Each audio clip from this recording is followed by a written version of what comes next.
Le Coréron, saison 9, épisode 24, notre G-Central qui est pris par le travail. Je suis en compagnie de Steve, l'adorable retraité. Mais écoute, je me souviens pas la dernière fois qu'on a fait ça, juste tous les deux. Hey, ça fait un bout, Martin, parce que JC, là, c'est le plus fiable de nous trois. Ça, c'est clair. Ça, c'est clair. Mais là, aujourd'hui, ben écoute, tu te vas offrir un temps supplémentaire. Ben oui, Noël s'en vient. C'est ça, tu sais, ça se prend tout le temps bien. Puis même si c'était pas Noël, tu sais, moi, je le dis souvent, j'adore ça, faire le Coréron. Mais à un moment donné, là, je peux pas payer mon Hydro-Québec avec le Coréron, là. Tu sais, il faut moi travailler. non plus, je peux te dire qu'il n'y a pas de favoritisme. Moi non plus. Alors, c'est ça. Fait que, tu sais, il faut travailler. Puis JC, ben, ce soir, ben, il travaille parce que oui. J'ai une primeur, par exemple. Parce que là, en fin de semaine, là, on peut en parler un peu d'ailleurs, parce que moi, je l'ai connu grâce à toi, là, plus personnellement. Là, mais Francis Lafrenière, qui fait son retour à la boxe, The People's Champ, que j'ai connu à la belle époque de Pas de gants blancs, où j'ai fait connaissance avec toi il y a jadis naguère. Et oui. Et puis moi, ben, j'ai un souper d'anniversaire. Mais, mesdames et messieurs, ne soyez pas en reste, parce que oui, il y aura définitivement, si vous me permettez d'arranger mes maudits cossins, mais il y aura le traditionnel watch-along, bien sûr, des événements du Big Four. Et là, ben, écoute, tu sais, Steve, ça aurait pas été correct, tu sais, que moi et toi, on soit, tu sais, les deux gars musclés puis tout le kit. Alors, c'est au même endroit, l'endroit que vous connaissez, les vrais savent. Vous devez faire partie de la communauté des Ribbers. Es-tu prête? Mais, oui, je suis prête. Oui, il y aura Watch de Survivor Series sur Discord avec JC. Il m'a confirmé ça. Ouais. On s'entend-tu qu'il y a de l'air sympathique? Oui, c'est un très sympathique gaillard que ce JC. Alors, évidemment, pour les gens que ça concerne, pour ceux qui nous écoutent en podcast ou qui sont en train de nous regarder sur Twitch, qui ne sont pas membres de la Rib Room, ben, tout ce que vous avez à faire, patreon.com/TouSkiTV, ça coûte un ronflant 5$ par mois. Vous nous écrivez dans la messagerie de Patreon pour dire « Hey, je veux être de cette party-là. » Et ben, nous autres, on s'occupe du reste. Alors, voilà. Fait que ça va se passer avec JC samedi soir, 19h. Il y a le pre-show, avec Booker T qui dit oh yeah, all right. Alors c'est sûr, mais je pense pas que JC va diffuser ça. Fait que voilà, puis JC, écoute, c'est la nouvelle coqueluche. Lui puis François Mercier, c'est les deux nouvelles coqueluches de Tout ce qui TV. Écoute, Son travail fort. Ben oui, exactement. Fait que, mon cher Steve, si tu veux bien, parce que j'espère que tes affaires sont prêtes, parce que tu te rappelles qu'est-ce qu'on fait, là, hein? On parle de, c'est sûr que les gens que ça pas, évidemment, on va parler de Survivor Series. Puis, je t'ai pas fâché. Ben ouais, non, toi. Hey, écoute ça, là. Ça, là, Steve, là, c'est le deuxième train de la hype de l'histoire du Coréron. Deuxième train de la hype de l'histoire du Coréron.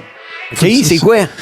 Ben, c'est que les gens sont tellement généreux que là, ben, on a atteint un level où est-ce que, regarde Céline, qui a été super gentille, qui nous a fait don de 500 bits. Écoute, c'est merveilleux. C'est fantastique. Merci, Céline. Mais, comme je le disais tantôt, on a quand même un gros show. On va parler, tel que promis la semaine dernière, on va parler du Hall of Fame. On va parler des affaires qu'on trouve qui ont pas des affaires, mais en fait des personnes que ça n'a pas de sens qu'ils n'en fassent pas partie. On va parler de Survivor Series, mais avant ça, ben écoute, faut qu'on parle, faut discuter, n'est-ce pas, de ce que nous appelons actualité lutte. Bon, avant toute chose, Steve, on va parler de l'éléphant dans la pièce, n'est-ce pas? Ça s'est passé. Ça s'est passé à Raw cette semaine. Comme quoi, hein, parce que, écoute, avant qu'on monte cette affaire-là, Ça fait longtemps, ça fait pas longtemps, mais ce que je veux dire, c'est que c'est arrivé très régulièrement que Jim Cornette en a déjà parlé d'ailleurs. Tu sais, quand Brock Lesnar arrive au ring, il le fait plus à Star, mais tu sais, pendant qu'il était dans son pic, ce qu'il faisait, c'est qu'il faisait un saut vertical, tu sais, littéralement là, une impulsion pour embarquer sur le ring. OK? Puis il y a plein de old schoolers qui disaient, ben voyons donc, faut qu'il arrête de faire ça, il va tellement voir la cave si à un moment donné, il manque son coup, tu sais, puis tout. Puis là, ben l'histoire veut que, en tout cas, que moi, j'ai jamais vu d'occurrence, j'ai jamais vu de vidéo ou quoi que ce soit à l'effet qu'il avait manqué son coup. Mais là, lundi, il a un petit peu manqué son coup. Vous avez peut-être vu ça, je vais vous le montrer, là, c'est pas très long, mais ce que Brock Lesnar fait, tu sais, la meilleure façon de vous l'expliquer, là, c'est que il fait un peu ce que Rhea Ripley fait. Tu sais, il se lève la patte, puis il donne un coup de sabot à terre. Puis là, c'est ça. Fait que ça s'explique pas, ça se visionne. On va aller voir ça à l'instant. Je vais le remettre, ça dure vraiment pas longtemps, là.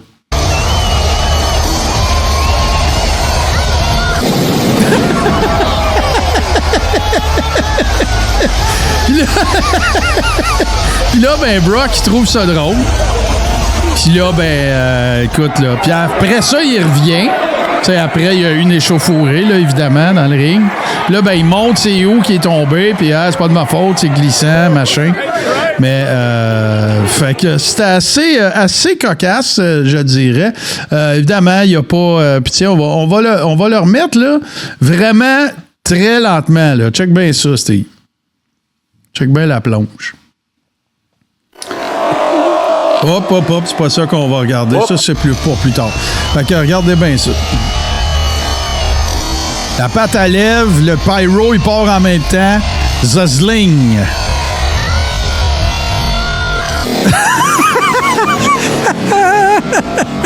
Il doit avoir juste glissé, that's it, là. Tu sais, je pense pas que... Moi, c'est chapeau, premièrement, à Paul Heyman, qui reste dans son personnage. Ouais, tout à fait. Lui, il fait son... c'est pas son premier rodéo, lui, là. Non, c'est pas son premier pique-nique, lui, là, Paul Heyman. Ça me fait penser, Martin, par exemple, à ce qu'on disait il y a quelques émissions. Hey, il est où le délai? Avec le délai, on l'aurait même pas vu. Écoute, c'est une maudite de bonne question. Je suis pas capable de te répondre. Puis fort probablement que la raison pour laquelle il aurait peut-être pas eu la chance de peser sur le piton de delay, c'est que moi, je pense qu'ils sont plus prêts à peser sur le piton quand les workers sont dans le ring avec un micro. Mais là, il n'y a pas de raison qu'il y ait quelqu'un de près, là. Tu sais, le gars, il fait son ring entrance. Fait que... À part qu'il a fait une German suplex à un monsieur invisible, là. Moi, la meilleure call que j'ai vue, c'est il y a quelqu'un dans les commentaires en dessous de l'extrait sur le compte Twitter de la WWE. Il y a quelqu'un qui a dit très belle corde à... very nice clothesline from John Cena. You can't see me. Il va avoir un T-shirt de ça, là, c'est sûr, là. J'ai vraiment ri fort, là, sérieusement. Parce que Titus O'Neil, je sais pas si tu te rappelles, le Battle Royale qui tombe, il s'est vendu des tonnes de T-shirts de ça. Ben oui, hey. Puis comment oublier ce moment ce moment mémorable. Mais ce que je peux te dire, par exemple, Steve, de ce moment-là, c'est que malgré le très grand nombre de tentatives que j'ai faites de mettre ça dans un épisode, mettons quand on les met sur YouTube, là, j'ai jamais été capable. Non, tout est protégé. Toujours, tout. Peut-être que même ça va l'avoir été. Fait que les gens qui nous écoutent en vidéo, ben ça se peut que vous ayez vu tout ça blurry. Je suis désolé. Souhaitons que knock on wood, mais espérons que ça ne soit pas le cas. Fait que voilà. Puis là, ben écoute, moi je te le dis, là, Steve, là, selon moi, c'est une actualité, ce que je m'apprête à te dire là. C'est jamais arrivé que je sois dans un slump de lutte aussi longtemps que ça. Je me rappelle pas de la dernière fois. j'essaye. J'ai un petit peu... j'ai toujours un petit peu un espèce de sentiment de regarder toujours la même affaire. Une espèce de... Je sais pas comment le dire. Peut-être un désabusement une impression toujours qui veut pas décoller de déjà vu. Mais c'est le plus longtemps que j'ai passé de toute ma vie à ne pas regarder hyper assidûment absolument toute la lutte que je suis capable de regarder. J'ai pas le sentiment que je m'en vais vers du nouveau. Tu sais, comment je t'expliquerais ça? J'ai l'impression. Bon, on divise l'année en 4, OK? Il y a 4. Il y a un Big Four, là, tu sais, les 4 gros, là. Puis, tu sais, les histoires avancent vers les 4, tu sais, pendant toute l'année. Fait que divisons ça, disons 3 mois. Puis, j'ai toujours l'impression que le 3 mois après WrestleMania, là, le premier, ben, c'est les mêmes affaires qu'on a vues avant WrestleMania, mais, tu sais, ils ont changé 15%, 20%. Tu comprends? Là, après ça, ils nous emmènent à SummerSlam. Ben là, ils vont wrapper up des affaires, puis là, ils vont s'en aller vers Survivor Series. 20% encore. 20%. Fait que là, je suis comme un petit peu, comment dire, désabusé de ça. Puis je trouve ça quand même particulier. Fait que je vais m'y remettre tranquillement, là, évidemment, qui s'en vient en même temps. Steve, je vais en profiter pour annoncer aux gens ça va être quoi l'horaire des fêtes. Il n'y aura pas bien d'autres occasions d'en faire mention. Nous autres, on continue, évidemment, pendant tout le mois de décembre, mais le dernier épisode avant 2026 va avoir lieu le 18 décembre, puis je suis même pas sûr encore parce que je pense que c'est mon party de Noël. C'est le 17 ou le 18. Parle d'une idée, toi, donc. Un party de Noël. C'est ça. Puis moi, je suis en congé du 19 au 5. On recommence le 5, fait que ça, il va y avoir beaucoup d'activités sur tout ce qui est TV. Mais chose certaine, donc ça va fort probablement être le 11 décembre, le dernier épisode avant 2026. Puis là, ben écoute, on se gâte, là. Ça va être nos tops de l'année, là. Tu sais, meilleur combat, meilleur lutteur, tu sais, qu'est-ce qu'on retient de l'année, patati patata. Fait que il s'en vient encore pas mal, beaucoup d'affaires au sujet dont on va traiter, puis plusieurs épisodes. Là. Mais tu sais, on est à l'épisode 24, c'est la moitié de l'année. Là. Tu sais, tranquillement, pas vite, on continue d'avancer. Puis là, ben, il faut que je te parle de quelque chose. Parce que là moi, je pensais je pensais que tout ça était pour mourir dans l'œuf. Vous savez l'histoire de 6 Feet Under, le podcast de l'Undertaker, il était avec un gars qui s'appelle Matt Lyda, je pense son nom. Un des gars qui est associé à Nine Line, je me souviens plus, là, la compagnie de merch là, pour les vétérans puis tout ça. Là. C'est Nine Line. Nine Line, je pense qu'on a fait la même. En tout cas, peu importe. Mais c'est aussi un gars qui fait des podcasts, puis tout ça, puis il est impliqué là-dedans. Puis là, ben, la WWE sont arrivés avec le gros bulldozer, puis ils ont dit « Salut Matt, merci pour tout. » Mais là, ben, l'Undertaker va tomber sous le parapluie de la WWE, puis le co-animateur, ça sera plus toi. Ça va être la femme de Taker, Michelle McCool. Matt Lyda est allé à Maven Hoffman. Il a dit que tout s'était bien passé, que c'est une décision d'affaires, qu'ils sont pas mauvais terme et patati et patata. Mais là, tu sais, moi, je pensais qu'après tout ça, là, ça serait fini. OK? Qu'on n'entendrait plus parler, puis, tu sais, ce serait mort dans l'œuf, puis, tu sais, Matt Lyda, de toute façon, c'est clair que de ça être fait donner un chèque, tu t'en vas au soleil couchant, puis tout le monde est heureux. Mais là, tout le monde continue d'en parler, puis je ne sais pas qu'est-ce que ça va faire. Moi, j'ai toujours pensé que ce serait absolument impossible qu'il se produise quelque événement que ce soit qui ferait en sorte que l'Undertaker tourne le dos à la WWE. Mais mettons qu'il décide que là, ça marche pas, Mark, là, puis toi puis Michel, c'est pas bon. Qu'est-ce qui arrive?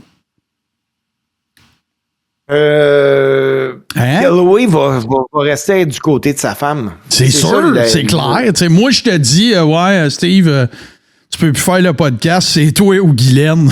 Tu vas m'envoyer chier. Ah non, c'est ça. C'est clair. Là. Avec raison, d'ailleurs. Allô, Guylaine, allô.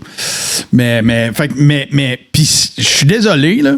Mais là, moi, le dire, là, je passerai pas la veillée là-dessus. Mais c'est vrai que c'est pas bon. Qu'est-ce que je te dis? C'est pas bon. Qu'est-ce qu'on peut? C'est pas que c'est pas bon à cause de Taker, là. Non, lui, il est bon. Ben oui, il est bon. C'était bon avec Matt Lyda parce que les gars, les Mark Henry, les Godfather, les Godwins, ils allaient là, puis ils comptaient les histoires qui nous intéressent. Là, on dirait quasiment que l'invité regarde Mark jaser avec Michel, là. Ah, il était bon hier, ton stew, tu sais, puis... Fait que mais ça, en soi, je veux dire, on n'apprend pas grand-chose à personne, mais moi, j'étais sûr que c'était pour être mort dans l'œuf, cette histoire-là. J'étais certain tout le monde était pour passer à d'autres choses, puis garde, on s'en va avec ça, puis il n'y a pas de problème, puis ainsi de suite, mais... Écoute, moi, tu sais, même Maven Hoffman a fait un épisode de son show sur YouTube, ça s'appelle The Undertaker Situation. Là. Ouais. Stevie Richards en a parlé. Il y a plein de monde qui en ont parlé. Fait qu'en tout cas, écoute, on verra bien. Autre chose, et là, je vais te laisser aller après, Steve, mais c'est en lien avec des conversations qu'on a déjà eues. Tu sais, quand on parlait, bon... TNA se rapproche de l'AI veut lui trouver un bon contrat de télé, comme ça, ben, ça va mettre les bâtons dans les roues de AEW. AEW, on le sait, au niveau de la lutte de Lucha Libre, ben, la coquinage est faite avec la CMLL. Puis l'AI, ben, se sont portés acquéreurs de AAA. Ben là, guess what? Fait que là, il manque juste TNA, là. Ça va être échec et mat, là, parce que là, AAA, ils ont signé un deal avec Fox. Fait que là, puis pas juste ça, c'est qu'à toutes les fois que l'AI signe une de ses affaires avec une des chaînes de télé, ça fait une chaîne de télé de moins à AEW aussi, là. Ah ben oui. Fait que là, ben c'est sûr que c'est pas très naturel, la AEW à Fox, là, mais il reste que c'est une option qui s'en va pareil. Puis si la WWE a des ententes avec Netflix, ils ont des ententes pour NXT, ils ont des ententes pour SmackDown, ils ont des ententes pour Raw. Il y a ESPN aussi. Mais là, AAA est à Fox. La journée que TNA signe une entente intéressante avec une grosse chaîne, là, ben, la EW, ça va devenir de plus en plus compliqué, là.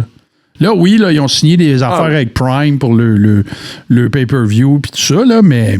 Écoute, à 50$, là. Le dernier PLI que j'ai vu passer, c'était 45$, genre. Pas donné, là. C'est plus cher qu'une pizza. Oui, non, c'est vraiment pas bon, là. C'est vraiment pas bon. Puis là, je cherche une nouvelle parce que présentement, il y a un lutteur de qui on a parlé il y a peut-être 1 an ou 2, parce que Mike Bailey s'en allait l'affronter en Europe. C'était Aigle Blanc. Oui.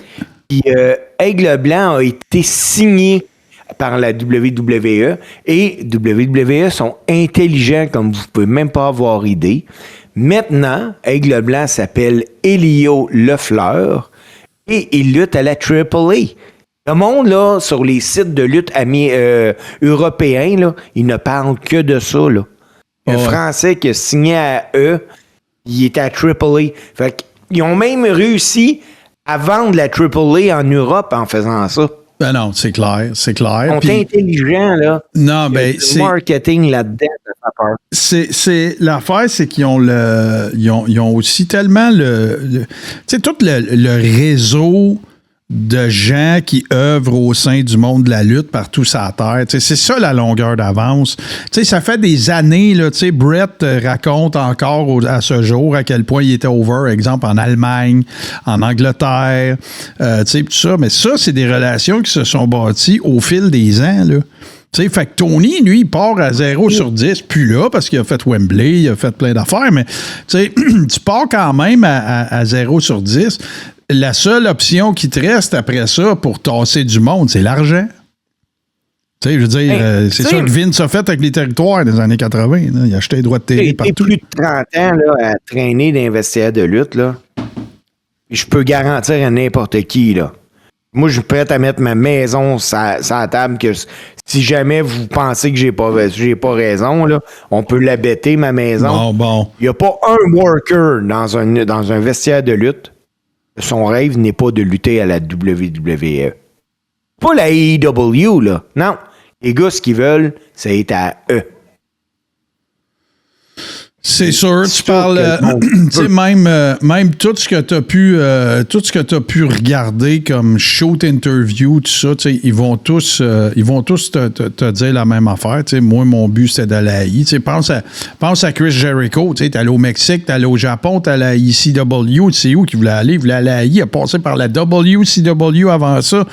Fait que, tu sais, oui, parce que c'est le gros show. C'est le big show, justement. Parlant du big show, ben écoute, moi, ça m'a bien gros surpris.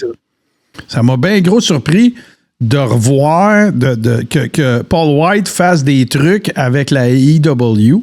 Oui, il avait eu un contrat, tu te rappelles, il animait des trucs qui étaient sur YouTube et tout ça, là, tu sais, il faisait pas partie de l'équipe du roster principal de commentateurs, pas de ring announcer, mais de color commentator, tout ça. Puis là, il est allé refaire une petite visite. Je l'ai pas vu live, mais j'ai été pas mal surpris de voir ça. Puis, regarde Mark Henry. Mark Henry a fait la même affaire. C'est identique, mais tu sais, là, il est revenu avec la I, là, il y a un contrat de légende, puis tout.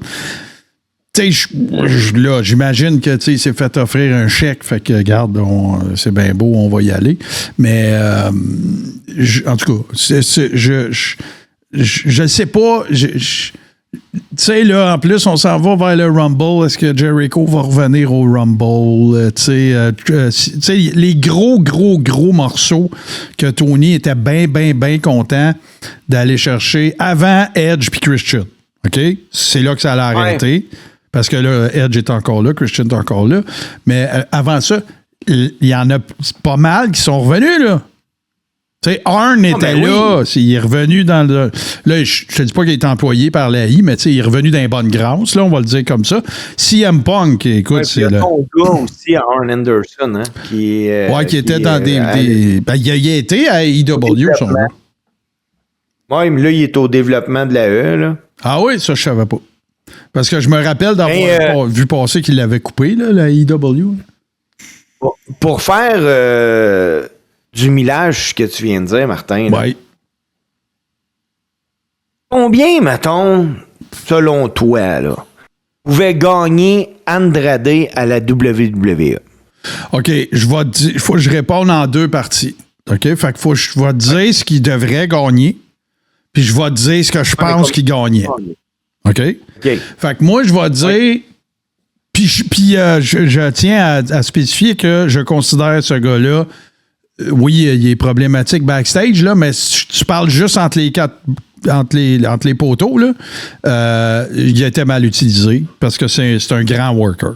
Mais moi, je te dis que ce gars-là, il faudrait qu'il fasse, d'après moi, entre 375 puis 450. Puis d'après moi, il faisait 700-800.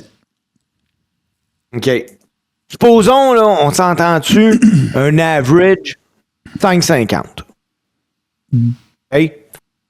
Ça vient d'y coûter 550 000 parce que là, les avocats de la WWE ont exposé. Il y avait une clause dans le contrat d'Andrade que s'il ne respectait pas, il ne pouvait pas lutter pendant 1 an. Il ne peut lutter nulle part, même pas sur le circuit indépendant, là. Mais sais-tu ce que je pense? Je pense que c'est la meilleure affaire. Oui, mais je pense quand même s'il est maillet, puis la AEW aussi a été maillet. Mais à la fin de la journée, c'est pas de la faute à Tony Khan, c'est la faute à Andrade. Là. On est tous d'accord. Là. Ben oui. Mais moi, je pense que c'est la meilleure affaire qui peut y arriver. Ben, c'est sauf que les gars-là, Martin, ont un certain rythme de vie tout de même. Là. C'est clair. Et en plus, il vient de se séparer de Charlotte. Ben oui. Là, il ne rentrera pas d'argent pendant 1 an. Oui. Oui, sauf que, tu sais, est-ce que, tu sais, là, comment je te dirais ça? Tu dis qu'il ne rentrera pas d'argent pendant 1 an, là. C'est sûr que, écoute, je ne suis pas conseiller financier, puis je ne sais pas ce que lui a décidé de faire de son argent non plus, là. Mais, tu sais, je veux dire, si ça fait 7-8 ans, là, Steve, que tu fais entre 350 puis 550, Tu sais, là. J'espère que t'en as mis de côté. Ben, si t'en as pas de serré, veut dire, il n'y a personne qui va broyer pour toi, là. On est d'accord, là? Ah non, c'est bon. Non, je suis d'accord. Par contre, parallèlement à ça, ben, tu sais, moi, je pense que, tu sais, des fois, on dit, la gamique est brûlée, ça va y faire du bien. Là, c'est Andrade qui est brûlé, là. Tu sais, parce que là, écoute, là, il est arrivé, parti, revenu, reparti. Écoute, là, ça m'a amené, là. Hein? On s'entend-tu, là, que... Tu sais, je veux dire... Puis, en plus, tu sais, il fait tout ça avec la réputation d'être problématique backstage, dur à gérer, patati patata. Fait que, écoute, on verra bien ce qui se passera par rapport à ça. Mais, tu sais, moi, je continue de penser que ce gars-là, c'est un worker incroyable. Puis, écoute, tu sais, des fois, là, quand tu passes ton temps à te dire que c'est plus vert que le gazon du voisin est plus vert, ben, à un moment donné, c'est parce que tu vas te ramasser sur du gazon de mini-pot, là. Puis là, c'est ça qui est en train d'arriver. Mais là, je sais qu'on en a déjà parlé, mais tu sais, on parle d'Andrade, on parle, tu sais, le Rumble est dans pas si longtemps, si on y pense, puis tu le quittes. Moi, j'étais encore assommé avec tout ce qu'on a vu comme retour. Tu sais, Brock Lesnar est revenu à WWE malgré toutes les allégations. Précisons encore une fois qu'il n'y a pas eu d'accusations qui ont été portées contre lui. Écoute, ils ont redonné des breaks à Alberto Del Rio. Ils ont redonné des breaks à Andrade. Ils ont redonné des breaks à CM Punk après le pipe bomb. Ils ont redonné des breaks Puis Tessa Blanchard est pas capable de se booker nulle part. Il y a de quoi, mais quoi, je sais pas. Puis Tessa Blanchard, est bonne, là. Ben, c'est une des meilleures femmes lutteuses à terre depuis longtemps. Là. Elle a même été championne de la TNA, là, unisexe. Là. C'est à ce point-là qu'il faisait confiance. Scott D'Amore, il a donné la belt. Là. Ben, il y a de quoi, Martin, là, on s'entend. Écoute, la seule affaire qu'on sait, on peut juste parler de ce qu'on sait, c'est la situation de ses propos pas très... assez désobligeants.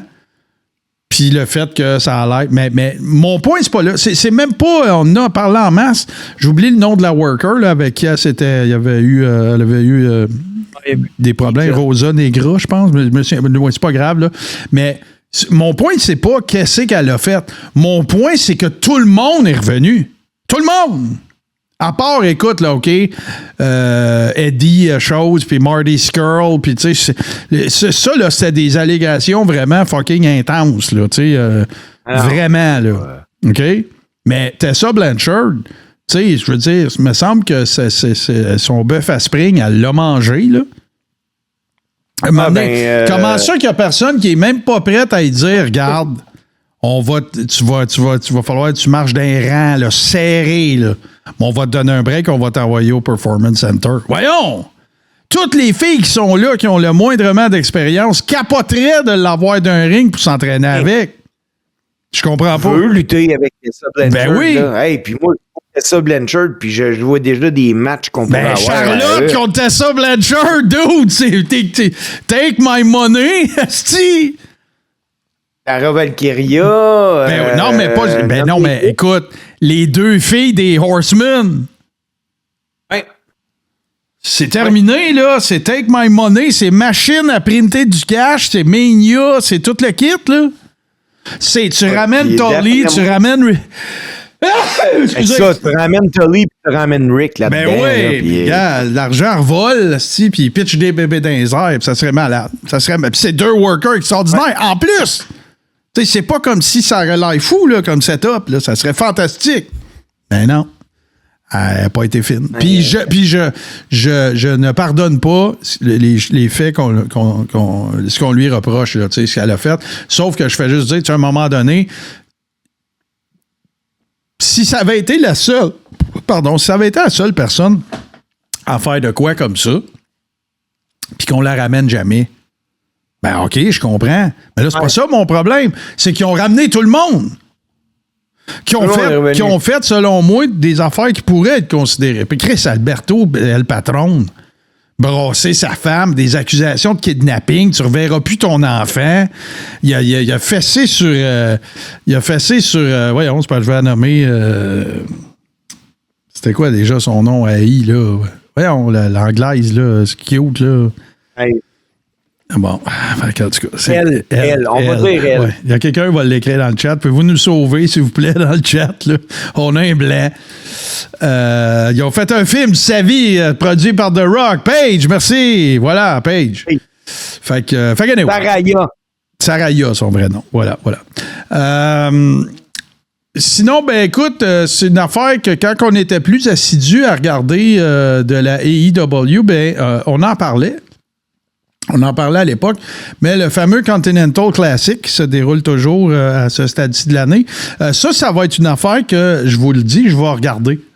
Même en différé, là, je sais qu'il y a déjà des matchs là, qui ont été bookés puis tout ça, mais c'est sûr et certain que je vais suivre ça parce que les meilleurs, ça fait partie, dans mes souvenirs de l'an dernier, ça fait partie des meilleurs moments qu'il y avait eu à la AEW.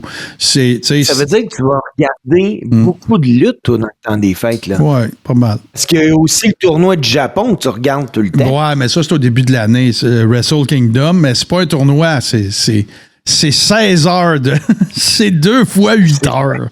Ouais, mais ça, c'est un classique, tu sais, le 2 puis le 3, genre, je reste dans mon lit, là. Puis je le regarde. Non, mais hey, c'est fou, là, 16 heures de lutte. Ah ouais, non, mais hey, écoute. Parce que on dit que Mania est long à 5 heures. Non, mais faut que j'explique ça. Puis, tu sais, j'aimerais tellement ça, un moment donné, faire un watch-along de ça, mais c'est juste impossible. Oui. Mais c'est que Wrestle Kingdom, c'est littéralement le WrestleMania de New Japan Pro Wrestling. OK? Puis, c'est toujours au jour de l'an, le genre le 2 puis le 3, en général. Puis, ça culmine sur 2 jours. Il y a genre 2 main events. Puis le gros main event, c'est la deuxième journée, là, pour le IWGP Heavyweight Championship, là, le bon vieux traditionnel comme dans le temps quand c'était Kenny Omega contre Kazuchika Okada. Là. Puis, mais l'affaire qui arrive, c'est que, mettons, je vais te donner un exemple. La première journée, là, eux autres, ils ont une espèce d'affaire qui s'appelle pas le Rumble, mais c'est la même affaire. OK? Puis, mais tu peux, t'es pas obligé de pitcher par-dessus le troisième câble. Tu peux piner un adversaire, puis il est éliminé. OK? Puis à la fin, il en reste un. Mais là, c'est là qu'ils ramènent tous les old-timers, là. Puis là, ben, c'est au Tokyo Dome, puis le locker, il est à peu près à 1,8 km du ring. Fait que là, ben, tu vois tous les old-timers s'en venir, il y en a qui marchent, il y en a qui courent, puis tu sais, puis là, ils s'en vont, puis là, tu sais, fait que c'est... Moi, ben, c'est ça. Sauf que, tu sais, il y a des grands matchs, là, tu sais, c'est là, je les ai vus, principalement au Canada, là, mais je sais pas, c'est une classique annuelle, ça fait partie de mes traditions. Je m'installe tout le temps 2 jours, je mange de la bouffe ce qui reste de bouffe de Noël quand j'en ai, puis je regarde Wrestle Kingdom. Puis le pire, en plus, écoute ça, tu sais, juste te dire comment faut que tu sois un fan fini, c'est que des fois, entre les matchs, comme tu sais, l'affaire que je t'ai expliqué, là, l'espèce de pseudo-rumble au début, là, ben après ça, quand il est fini, là, ben là, ils remettent un waiting screen, là, que tout est écrit en japonais, là. Puis là, des fois, t'attends 20 minutes, là. Et là, puis ça tape, là, whoop, hey, il se passe quelque chose. mais la lutte dans ces affaires-là est hallucinante. Fait que, regarde, on me dit que c'est juste un soir, Martin, là. Ben, en tout cas. Les gars Grexter qui marquent dans le chat que ça se peut-tu que cette année, c'est juste un soir? Si c'est juste un soir, c'est cette année que ça change parce que. Non, on parle le 4 décembre. Ouais, mais ça a toujours été en janvier. Là. Je pense pas que. T'as peu. On va aller vérifier. Wrestle. Ouais, va vérifier ça. New Japan Pro Wrestling. Professional annually by New Japan. Blablabla. January 4th au Tokyo Dome. Puis, 4 janvier, ça. Ouais, puis tu vois, là, c'est 2019, 2025. En 2026, ça va être le 4 janvier 2026. Ça va être Wrestle Kingdom 20, mon méga Gregster. Donc, c'est juste un soir. Oui, mais tu vois, l'année passée, Wrestle Kingdom 18-19, ben c'était... t'as peu. Ah non, c'est... OK, là, je comprends. C'est qu'en rediffusion, il passe 2 journées.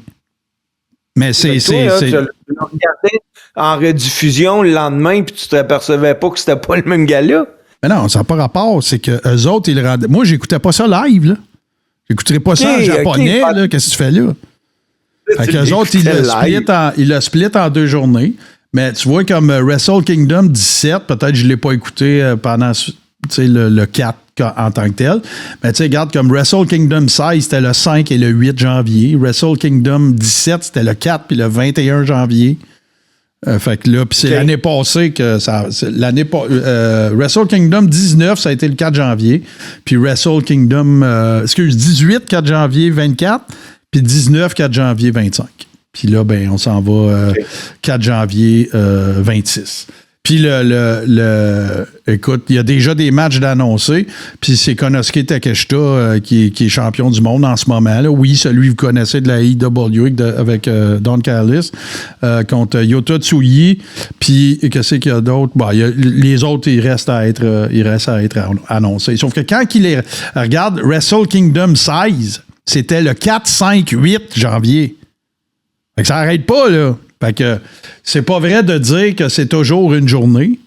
Puis, fait que là, cette année, c'est 4 janvier, mais moi, je le regarde jamais live. Puis là, ben souvent, tu sais, sur les sites qu'on nommera pas, ben tu sais, c'est en 2 batchs. Puis chaque batch dure 5-6 heures. C'est vraiment toute la journée, ce gars-là. Aïe, oui, vas-y, t'as-tu d'autres choses? D'autres nouvelles de lutte, là, ça serait important qu'on parle de ça. Ben, vas-y. Il y a en commun Logan Paul et The Rock, à part bien de l'argent. Pour son baveux. Les deux sont obligés de s'écrire des promos dans la main. Parce qu'à SmackDown, qu'on vient de voir, Logan Paul a commencé à improviser, puis à un moment donné, il a arrêté.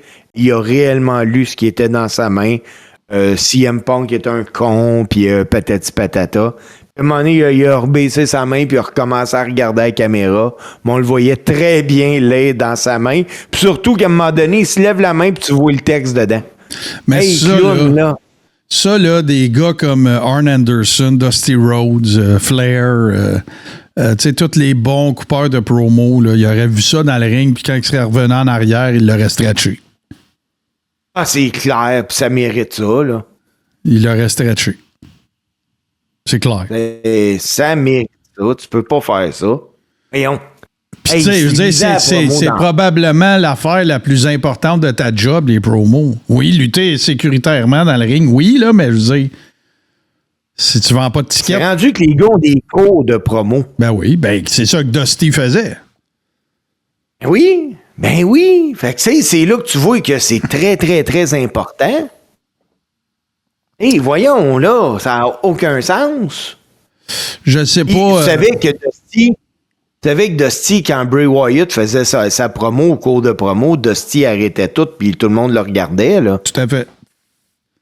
Dusty, il capotait bien raide sur Bray Wyatt. C'était... Ben, il y en a plein. Écoute, Vince Russo tripait dessus. Il était plus haï, là, quand de son passage, là, de Bray Wyatt, mais... non, c'est sûr que, écoute, moi, ça, c'est le genre d'affaire que ça m'aurait maudit. Je ne sais pas si Jim Cornette en a parlé ou s'il va en parler, mais c'est clair que ça regarde pas bien. Puis tiens, dernière pseudo-actualité qui n'en est pas vraiment une. Là. Je vais en avoir un autre. Là. OK, ben moi, ma dernière, ça va être, tu sais, si vous nous écoutez en podcast ou vous êtes avec nous sur Twitch ou peu importe, là, vous êtes sur Patreon, moi, tu sais, ça fait 20 fois qu'on dit qu'on devrait faire ça. Moi puis JC, on écoute beaucoup de chaînes YouTube d'anciens workers. Moi, j'écoute beaucoup Stevie Richards. J'écoute encore beaucoup Sean Oliver, Jim Cornette, bien sûr, puis Maven. Puis là, ben, le gars qui est en train de prendre littéralement d'assaut, là, je te parle d'un individu, là, je te parle pas de Cultaholic, puis tu sais, les grosses chaînes, puis WrestleMania, puis tout ça, là. Mais le gars qui est en train de tout casser, là, plus sur YouTube, là, vraiment, là, c'est Maven Hoffman, qui a parti sa chaîne il y a à peu près 2 ans, qui a commencé ça vraiment, là, va comme je te pousse, salut, je m'appelle Maven, j'étais lutteur à WWE depuis 2005, de 2003 à 2006, je pense, peu importe la durée, c'est pas grave. Puis là, ben, il commence, tu sais, il a parti quelque chose. Que là, il y a plein de workers qui ont décidé d'embarquer là-dedans. Puis c'est plus les shows d'interview. C'est vraiment littéralement d'expliquer comment se passent vraiment les affaires. OK? C'est quoi les stéroïdes que j'ai pris moi? C'est quoi? Qu'est-ce que je mange sur la route? Combien j'étais payé pour les figurines de moi? Tu sais, il a commencé comme ça. Lui, c'est un trou de cul dans la vie ou pas? Puis là, au début, j'ai fait comme... Mais d'après moi, D'après moi, ça, je veux dire, ça va mourir dans l'œuf. Ben non, c'est pas mort dans l'œuf. Parce que là, c'est littéralement les workers qui se battent pour y aller. Littéralement. Ouais. Tu sais, c'est vraiment, là, si t'es pas encore allé à Maven Hoffman, t'es pas assez big, là. T'as pas réussi. C'est ça, c'est là que je m'en allais, justement, parce que au début, tu le regardes aller, tu te dis, écoute, ça va-tu mourir? Non, ça grossit, puis ça marche. Là, à un moment donné, tu veux y aller, parce que pourquoi? Mais il y a des vues. Tu veux te faire voir. C'est ta job en tant que lutteur. C'est comme venir au Coréron. C'est comme venir au Coréron. Mais, tu sais, pour vrai, là, on ne t'a pas, là. Maven, là, il doit y avoir des gars qui l'appellent. C'est sûr. C'est sûr. Hey, d'après moi, là, Mark Calloway l'appelle une fois de temps en temps. Hey, j'aimerais ça, on plug lui. Là, ils se sont reçus mutuellement, là. C'est lui qui est allé au Texas, puis ils ont enregistré l'épisode de Maven, je pense, là-bas, là. Puis tu sais, Maven, c'est parce qu'il y a quand même quelque chose de naturel là, avec Taker. C'est Taker qui l'a mis au monde au Rumble, là. Tu sais, Maven, à sa première apparition au Rumble, il a éliminé Taker avec un dropkick, là. Sauf qu'après ça, il s'est ramassé à la face dans une machine à popcorn, là, mais en tout cas, c'est une histoire. Là. Mais non, fait que mon conseil, si ça vous tente, je vais essayer de faire ça. Quand on va finir les actualités, je vais vous parler d'une chaîne YouTube de lutte intéressante que je suis. Là. Moi, j'en suis plein, je suis abonné à je ne sais plus combien. Mais Maven Hoffman, c'est vraiment, si vous voulez faire le parcours du début jusqu'à la fin, là, ça s'écoute très bien, c'est pas trop long, le gars, c'est bien fait. C'est bien fait. Fait que... Voilà. Steve, t'en avais-tu un? Oui, ben c'est 2 pour 1. Là. Écoute, il y avait le couple Seth Rollins et Becky Lynch ont passé chacun le tour là, en entrevue avec Bert Kreischer, c'est un animateur aux États-Unis. Mm-hmm. Puis Becky Lynch a raconté quelque chose de le fun, puis je vais revenir à Seth Rollins après, parce qu'on a une bonne nouvelle pour Seth Rollins. Mais Becky Lynch a raconté qu'il y avait un lutteur à la WWE que lui, il faisait blacklister les lutteuses avec qui il ne réussissait pas à avoir des relations sexuelles. Puis, Becky Lynch avait été avisée à ses débuts à la WWE de rester loin de cette personne-là. Puis ça a été à un point tel qu'à un moment donné, lors de son début de relation avec Seth Rollins, que c'est Seth Rollins qui s'en est mêlé. Puis ce lutteur-là a disparu de la WWE. Mais elle a refusé de nommer un nom. Puis dans la même épisode... Seth Rollins a aussi dit que si tout va bien, il sera à WrestleMania en 2026.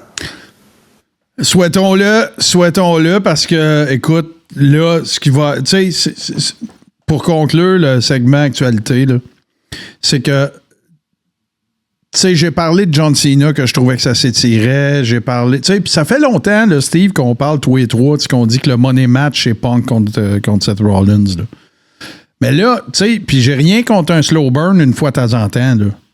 Mais là, j'ai l'impression qu'on slow burn tout. C'est ça un petit peu mon sentiment, là. Vous allez dire, mais ta gueule, Godette, tu dis que tu ne l'écoutes pas, c'est pas si pire que ça. Vous avez raison si vous dites ça, parce que je vais reprendre mes habitudes, puis je m'ennuie de regarder NXT aussi, puis tout ça, là, mais c'est parce que là, à un moment donné, Tabarslack, il n'y a pas assez d'heures dans une semaine, là.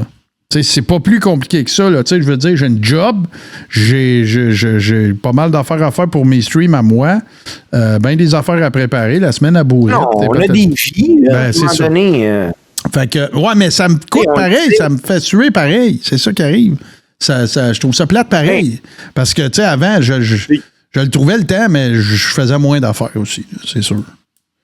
Moins d'affaires. Oui, puis malheureusement, parce que on en a parlé, il y a plus de 25 heures de lutte à écouter en une semaine. T'en travailles 40, à un moment donné, non. Puis tu sais, moi je te connais, Martin, on se connaît tous. Yeah, JC à soir fait de l'overtime, moi ça m'arrive, toi aussi. On travaille pas 40 heures semaine, on travaille tout plus que 40 heures. Mais non, ouais, écoute, 40 heures, c'est pour les slackers, ça. Ça va être ça qui va conclure ce segment, mon cher Steve, parce que j'ai hâte de te parler. Puis on va avoir un autre segment tantôt qui est vos prédictions là, pour les Wargames. C'est bon. Fait que là, on va faire une très courte pause. Hein? On va aller parler de ce qui s'en vient en fin de semaine ici même sur Touche-Qui TV, c'est-à-dire samedi soir dans le cadre de Bottine Hurlante. On est de retour tout de suite après.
J'avais très hâte à ce segment-là, Steve. J'avais bien hâte qu'on puisse jaser de ça ensemble. Avant de commencer, il faut, sans faire l'histoire là, au grand complet, année après année, puis tout ça, il faut quand même expliquer un petit peu c'est quoi cette histoire de Hall of Fame-là. Bon, le Hall of Fame de la WWE, ce n'est pas un Hall of Fame au sens où on parle de Cooperstown ou du Temple de la renommée du hockey ou peu importe. Il n'y a pas de processus empirique. Il n'y a pas de journaliste qui vote. Il n'y a rien de ça. C'est Vince qui dit « you're in or not ». That's it. Puis là, à Star, c'est un petit comité là, au sein de la I dans lequel doit assurément se trouver Triple H, secondé par sa douce et tendre moitié Stéphanie, puis Bruce Pritchard, puis toute l'espèce de garde rapprochée de Triple H. Par contre, il faut aussi savoir que le Hall of Fame de la WWE, c'est de la business, là. Si une année t'intronises du monde dont tout le monde n'a rien, dont personne n'a quoi que ce soit à cirer, c'est pas bon pour la business. Ils vendent pas de tickets au Hall of Fame, ils se vendent pas de merch. Bon, vous voyez où est-ce que je veux en venir un petit peu. Fait que le Hall of Fame a été intronisé, en fait, ça a été à la demande de Vince, puis c'était carrément pour André. Suite à son décès. La première année, c'est en 93. Il y a eu un intronisé, c'était André, that's it. Et là, après ça, 94, 95, 96. Suite à ça, whoops, un petit break. Et là, on s'en va en 2004. Et là, c'est en 2004 qu'on pourrait assurément dire que c'est là que ça a pris son envol et que c'est devenu vraiment une classique annuelle. Juste pour vous montrer un petit peu le genre de roster qu'il y a eu, c'était le 13 mars 2004. Écoutez bien le monde qui ont rentré dans le Hall of Fame. Là. Big John Studd, Bobby Heenan, Don Morocco, Greg Valentine, Harley Race, Jesse Ventura, Junkyard Dog, Sergeant Slaughter, Superstar Billy Graham, Tito Santana, puis une célébrité, Pete Rose. Fait que tu sais, pas pire année, là. Et là, s'en sont suivis, bien sûr, 2005, Hulk Hogan, 2006, Brett, là, je vous les lis pas toutes, 2007, Dusty Rhodes, 2008, Ric Flair. C'est à partir de 2005 qu'on a commencé à dire c'était qui le head of the class. Tu sais, c'était qui la personnalité la plus importante du Hall of Fame? En 2009, ça a été Stone Cold Steve Austin, bien sûr. En 2010, Ted DiBiase. Shawn Michaels en 2011. Edge en 2012. Ça me fait toujours rire, tu sais. Edge, il est au Hall of Fame de la I depuis 13 ans, puis il lutte à AEW. Bruno Sammartino en 2013, et ça, c'était en marge d'une grande réconciliation entre l'organisation et Bruno, qui disait que les lutteurs, c'était tous des brutes stéroïdés. Hey, comment est-ce qu'il a pu aller dire ça, Bruno? Ensuite, 2014, comment oublier... Pas de preuve de ça, en plus. Mais non. Comment oublier cette année-là, 2014? C'est l'année du Ultimate Warrior. Et bien sûr, l'interminable speech de Mr. T. 2015, c'était Randy Savage, et c'était long overdue. 2016, Sting. 2017, Kurt Angle, on se rappelle son retour, Ronda Rousey, tout ça. 2018, Goldberg. Goldberg, ça fait déjà 8 ans de ça. On dirait que c'est là 2 ans. 2019, DX. Mais on avait eu quelque chose de pas mal sympathique parce que c'est en 2019 que Brutus the Barber a été intronisé. 2020, NWO, bien sûr. 2021, Kane. 2022, la fameuse année de l'Undertaker avec le speech d'1h30. 2023, Rey Mysterio. 2024, Paul Heyman. Et 2025, Triple H. L'année prochaine, selon moi, ça va être Batista qui va être le head of the class en 2026. Bon, ça, c'est la première affaire. La deuxième affaire, c'est que là, à un moment donné, ils ont ajouté des wings au Hall of Fame. Ils ont rajouté des ailes. Là est arrivé le fameux volet des célébrités. Et ensuite est arrivé quelque chose qui me fait singulièrement chier. C'est le Legacy. Fait que dans le Legacy, là, vous trouvez qui? Ben, vous trouvez des gars comme Bruiser Brody, qui sont des légendes, là, qui ont fait en sorte que la business, elle est ce qu'elle est aujourd'hui, là. On s'entend, là. Okay, on n'est pas dans le... Dory Funk Sr., le père des frères Funk, Ivan Koloff, Kamala. Tu sais, Kamala, là, moi, excuse-moi, là, mais si Torrie Wilson est au Hall of Fame, Kamala, il est supposé être là, pas dans Legacy, là. On s'entend-tu? Fait que ça, c'est la place, le Legacy, là, c'est la place où ils vont tous aller foutre probablement les gens qu'on va nommer aujourd'hui, qui sont pas au Hall of Fame. Pourquoi? Parce que faut pas. Parce que c'est du monde qui se score pas. Parce que c'est du monde, ils sauront pas c'est qui. Tu comprends ce que je veux dire, là? Puis ça, ben moi, c'est quelque chose qui me dérange profondément. Oui, Mad Dog aussi. Ben, Mad Dog, à ma connaissance, il me semble qu'il est là. Je pense qu'il est là. Mad Dog Vachon, il est au Hall of Fame. Ouais, il est là. Il est là, puis c'est même Mad Dog Vachon, Arca, 2020, t'as peu, là. Mais oui, je suis pas mal, t'as peu. Je veux juste être sûr, là. Vachon. Luna est là. Mad Dog, ben oui, il me semble qu'il est là. Il me semble que ça n'a pas d'allure qu'il soit pas là. Oui, je me rappelle de son speech, puis je me rappelle, il est en chaise roulante puis en tuxedo.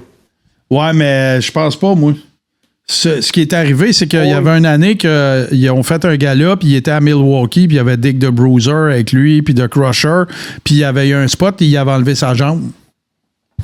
Oui, ça, je me rappelle. Il me semble qu'il l'est, là. Non, moi aussi, je suis sûr à 98%. C'est juste que là, dans la liste, il n'est pas là, mais je cherchais à la bonne place. C'était un peu... On va te dire ça dans 2 secondes. Là, je suis tanné. Comment dire? De toute façon, on va se dire la vérité, là. S'il l'est pas, il faut qu'il soit. Ben oui, c'est sûr, mais attends un peu, là. Je vais te dire ça. Bon. Tu sais, Snoop Dogg, il est là. Ouais. Le chauffeur de limousine de Vince.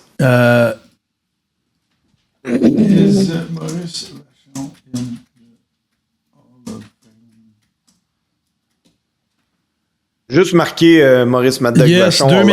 2010, voilà, il est là. Fait que Maurice Vachon, OK, c'est parce qu'ils n'ont pas mis Mad Dog, c'est pour ça que je cherchais Mad Dog. Fait qu'il a été intronisé en 2010. Mais, fait que c'est ça. Fait que là, ce qu'on a élu de faire, moi et Steve, on a des noms. Moi, j'ai des histoires aussi à raconter avec ça, dans le sens que, tu sais, des fois, on le sait pourquoi ils sont pas Hall of Fame, puis ainsi de suite. Puis, on s'entend, là, que je le répète, tu sais, c'est totalement arbitraire. Il n'existe aucun processus qui fait en sorte que on peut être certain qu'une année ou une autre, quelqu'un va être intronisé. C'est totalement arbitraire. Fait que Steve, je te laisse commencer. Steve a plus de noms que moi.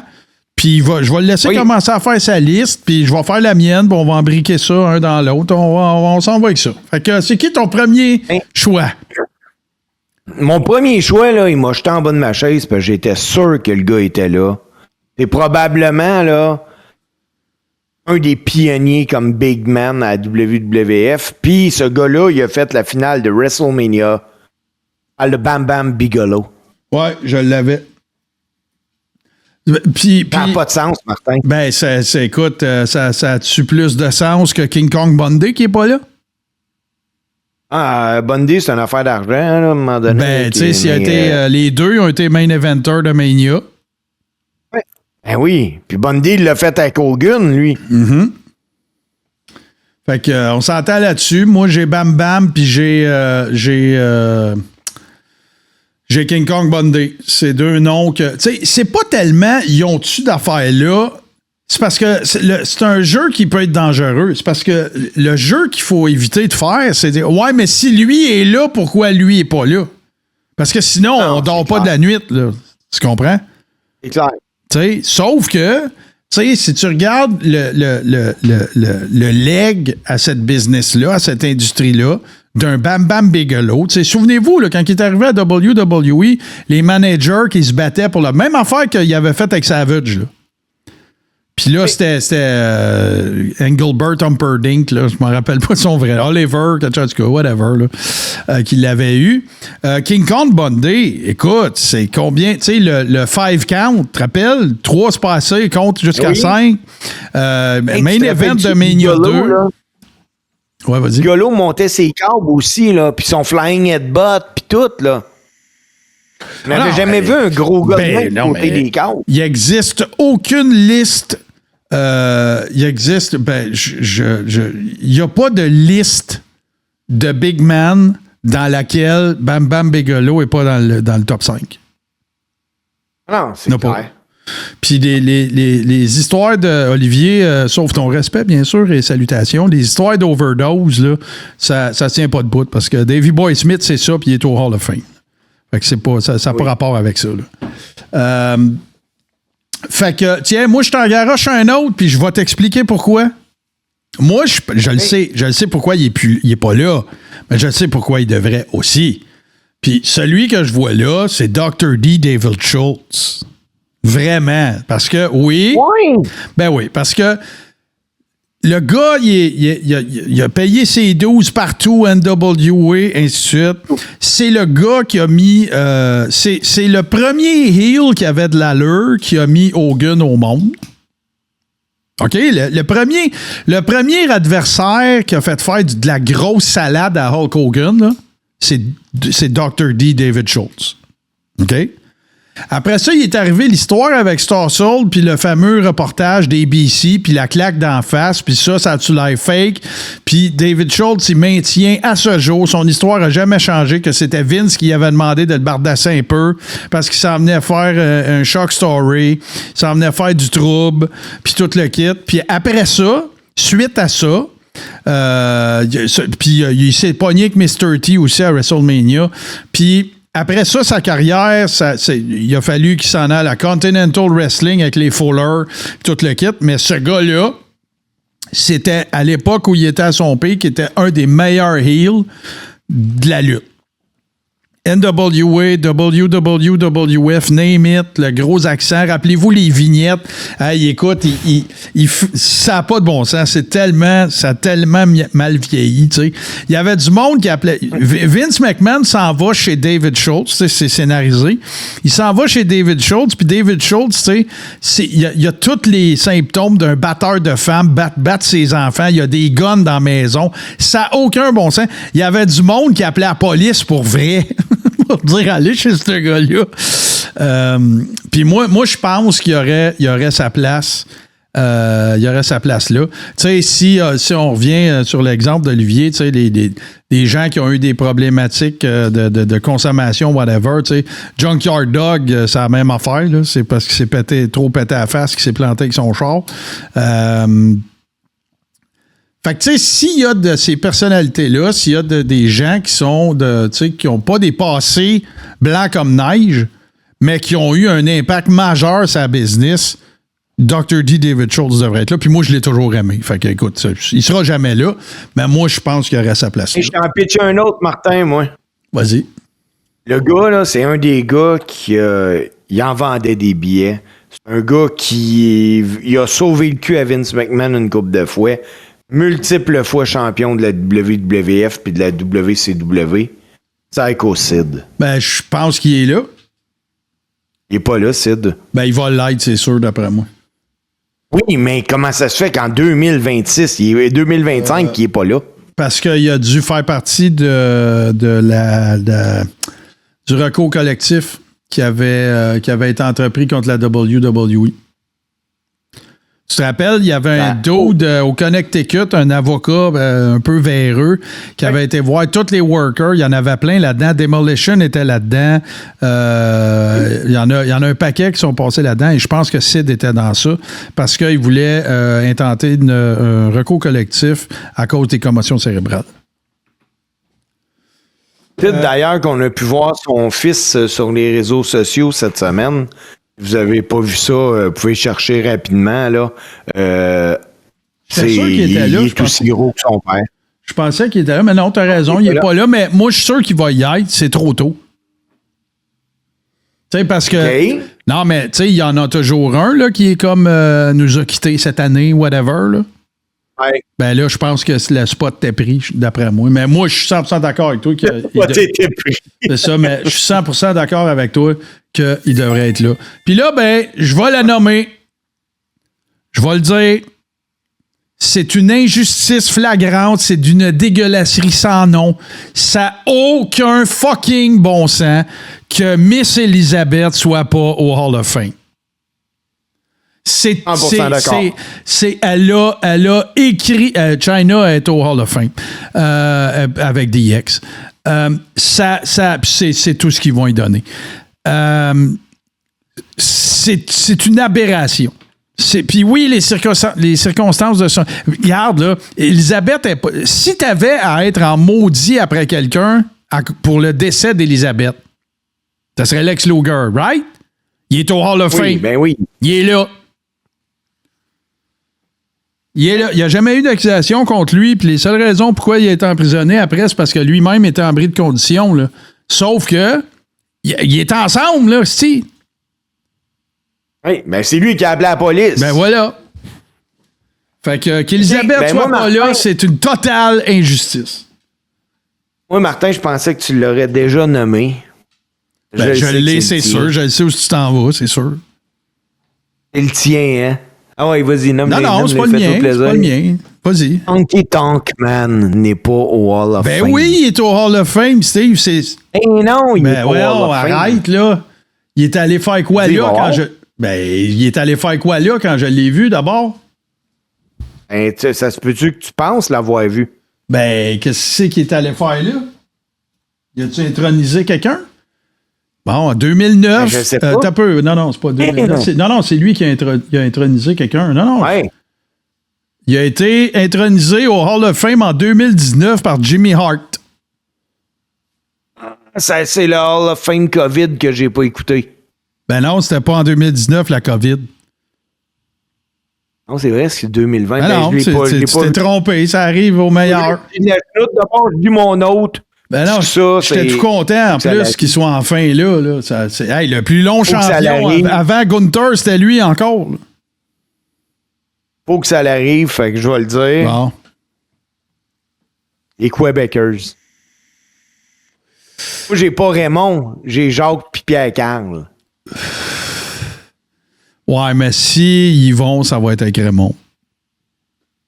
À cause à cause de l'historique, à cause de la famille, à cause du à cause du deal que Vince a fait avec le territoire de Montréal, à cause de tout ça. C'est à cause de Johnny, à cause de Jacques Senior. Tu sais, tant qu'à être là, mets Dino dans la gang, tu sais. Ben, Dino, je pense pas que ça va... Non, la vraie personne qui est pas là, qui devrait l'être, je dis pas que les Rougeaux devraient pas, c'est Martel, là. Arrête, là. Martel? Oui, c'est Martel. Martel doit être au Hall of Fame. Non, Martel, là, il y a tout, là. Champion AWA, il y a tout, là. Puis je veux pas dire que les autres ont rien, c'est pas ça, mais il fit plus dans le moule de... Sauf que, par contre, qu'est-ce qui risque peut-être de se produire, c'est que Ricky Martel, Dino Bravo, les Rougeaux, whatever, ben ils vont se ramasser dans le petit cossin de Legacy. Parce que personne va... mais moi, le premier que je mettrais là... il a même été champion par équipe avec Tony Garria au début des années 80, Martel, là. Tu sais, c'est pas... ouais, malgré que Dino Bravo, il a été aussi avec... comment il s'appelait? L'entraîneur de Mick Foley, là. Mais non, ils méritent toute leur place, mais je pense que celui qui en mérite le plus, sans rien enlever à Dino, ni au Joe, c'est Ricky Martel. La gamique de Model, le champion AWA, il y a eu des fioles partout ce qui est passé avec Stan the Man Hansen. Moi, je pense que Ricky est supposé d'être là. Voilà. Oui, une autre équipe là, qui est pas là, écoute, c'est une injustice totale. Je comprends un peu, écoute, c'était pas une équipe étiquetée WWF, les Midnight Express. Ben, il faut, je les ai sur ma liste, là. Tu sais, si Midnight Express, puis pas juste ça, si tu intronises Rock'n'Roll Express, ce qu'ils ont fait, t'as pas le choix de mettre Midnight Express, là. Parce que ces deux équipes-là ont fait la passe partout ce qui sont passés. Par fucking tout, là. Puis, si tu rentres Midnight Express, faut que tu rentres Jim Cornette. Il faut absolument que tu rentres Jim Cornette. T'as pas le choix, là. Oui. Les Midnight Express, leur premier manager, ça n'a pas été Jim Cornette. Sauf que les premiers Midnight Express, c'était pas ceux que Cornette avait. Cornette, il y avait Bobby Eaton puis Stan Lane. Puis avant ça, il y avait... c'était même pas Bobby Eaton puis Stan Lane, c'était deux autres dudes. Un gars qui s'appelle quelque chose, Rose. Ben oui, parce qu'ils ont eu souvent des rivalités. Ben oui, Paul Heyman. Paul Heyman manageait les Original Midnight Express. Ouais. Fait que c'est un peu comme Ole puis Arn Anderson, qui est devenu Arn Anderson, Tully Blanchard, puis ainsi de suite. Fait que écoute, Midnight Express, Jim Cornette, il y a aucun fucking doute dans mon esprit. En as-tu un autre? Ben, j'en ai deux autres, certains. Moi, j'en ai encore 6. Ouais, ben, j'en ai plusieurs. Là, vas-y, défile ça. Les deux d'en face qu'il y a là, moi, je comprends pas parce que le gars, il est encore dans le giron de la WWF.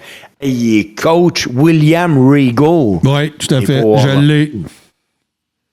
Je l'ai. Et moi, là, William Regal, je sais pas pour toi, Martin, là, mais je suis capable de regarder Gunther aujourd'hui puis de voir William Regal. 100 000 à l'heure. La seule différence, c'est que Regal, c'était plus un shooter que lui. Oui, mais je vois Regal dans Gunther. Mm-hmm. Puis, tu sais, William Regal, il vient de Blackpool, puis, tu sais, c'est la place où il faisait le meilleur shooter, Billy Robinson, puis, fait que, tu parles de... Ben, justement, tiens, on va y aller en Angleterre, mon Steve, parce que moi, je pense, puis là, faites pas le saut si vous savez pas c'est qui, faites vos recherches. Le Hulk Hogan de l'Angleterre, le gars le plus over de toute l'histoire de la lutte de l'Angleterre jusqu'à ce que Davey Boy Smith arrive, là, puis qu'il soit à WWE, c'est un monsieur qui s'appelle Big Daddy.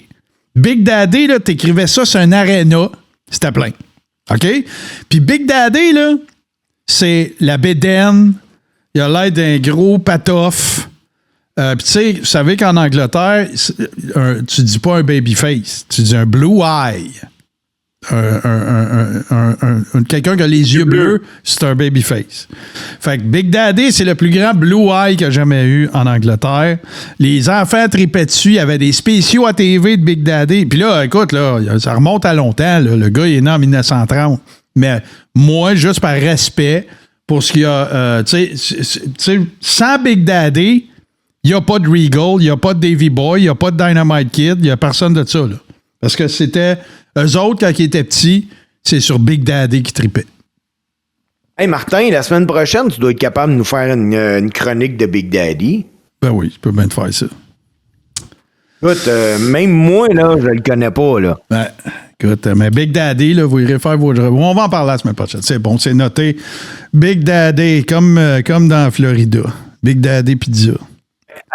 L'époustouflant, the époustoufling. Roméo de Flame. Vas-y, excuse-moi. Un qui est pas au Hall of Fame non plus, puis pourtant, là, il y a... Ce gars-là, fallait pas que tu lui donnes un micro parce que il est aussi bon que les meilleurs d'aujourd'hui. Brian Pillman. Ouais. Pillman, c'est spécial, la relation qu'il avait avec l'industrie. T'sais. Kevin Sullivan jurait que par lui, il disait que c'est le plus grand cerveau de lutte qu'il a jamais vu. T'sais, Brian Pillman, quand il runnait un angle, là, même les gars backstage ne savaient pas que c'était pas vrai. Là. Ah, il vivait, lui, son angle. Tu sais, Mr. Bookerman, puis tout ça. Brian Pillman a déjà raconté à Kevin Sullivan que pour devenir plus over comme lutteur, il a déjà pensé. Parce qu'il y a une année, là, je ne saurais pas te le dire, je ne suis pas un aficionado de football comme toi, là, mais il y a une année que les Bengals, lui, il vient de Cincinnati, il a joué pour les Bengals, il y a une année que les Bengals se sont rendus au Super Bowl, puis lui avait eu l'idée, au halftime show, de rentrer dans le stade à poil, puis de se menotter au goalpost. J'aime ça! OK?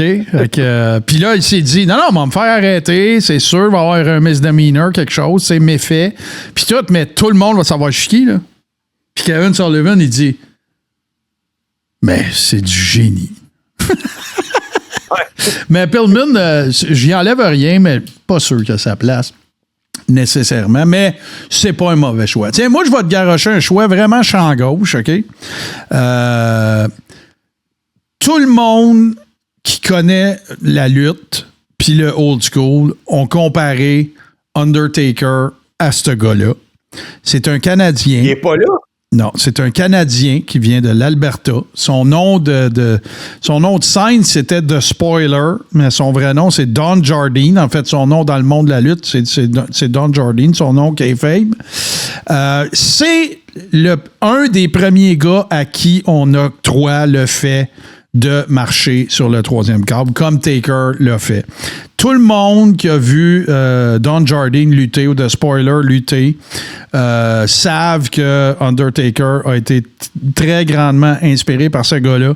C'est un gars qui a eu du succès partout. C'est un main eventer partout ce qui est passé.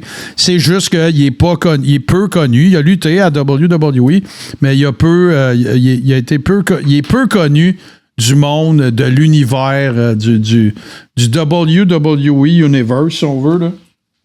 Fait que moi, ce monsieur-là, je considère qu'il a autant sa place. Au pire que ce sera dans le Legacy, mais il n'y aurait pas eu d'Undertaker probablement sans Don Jardine.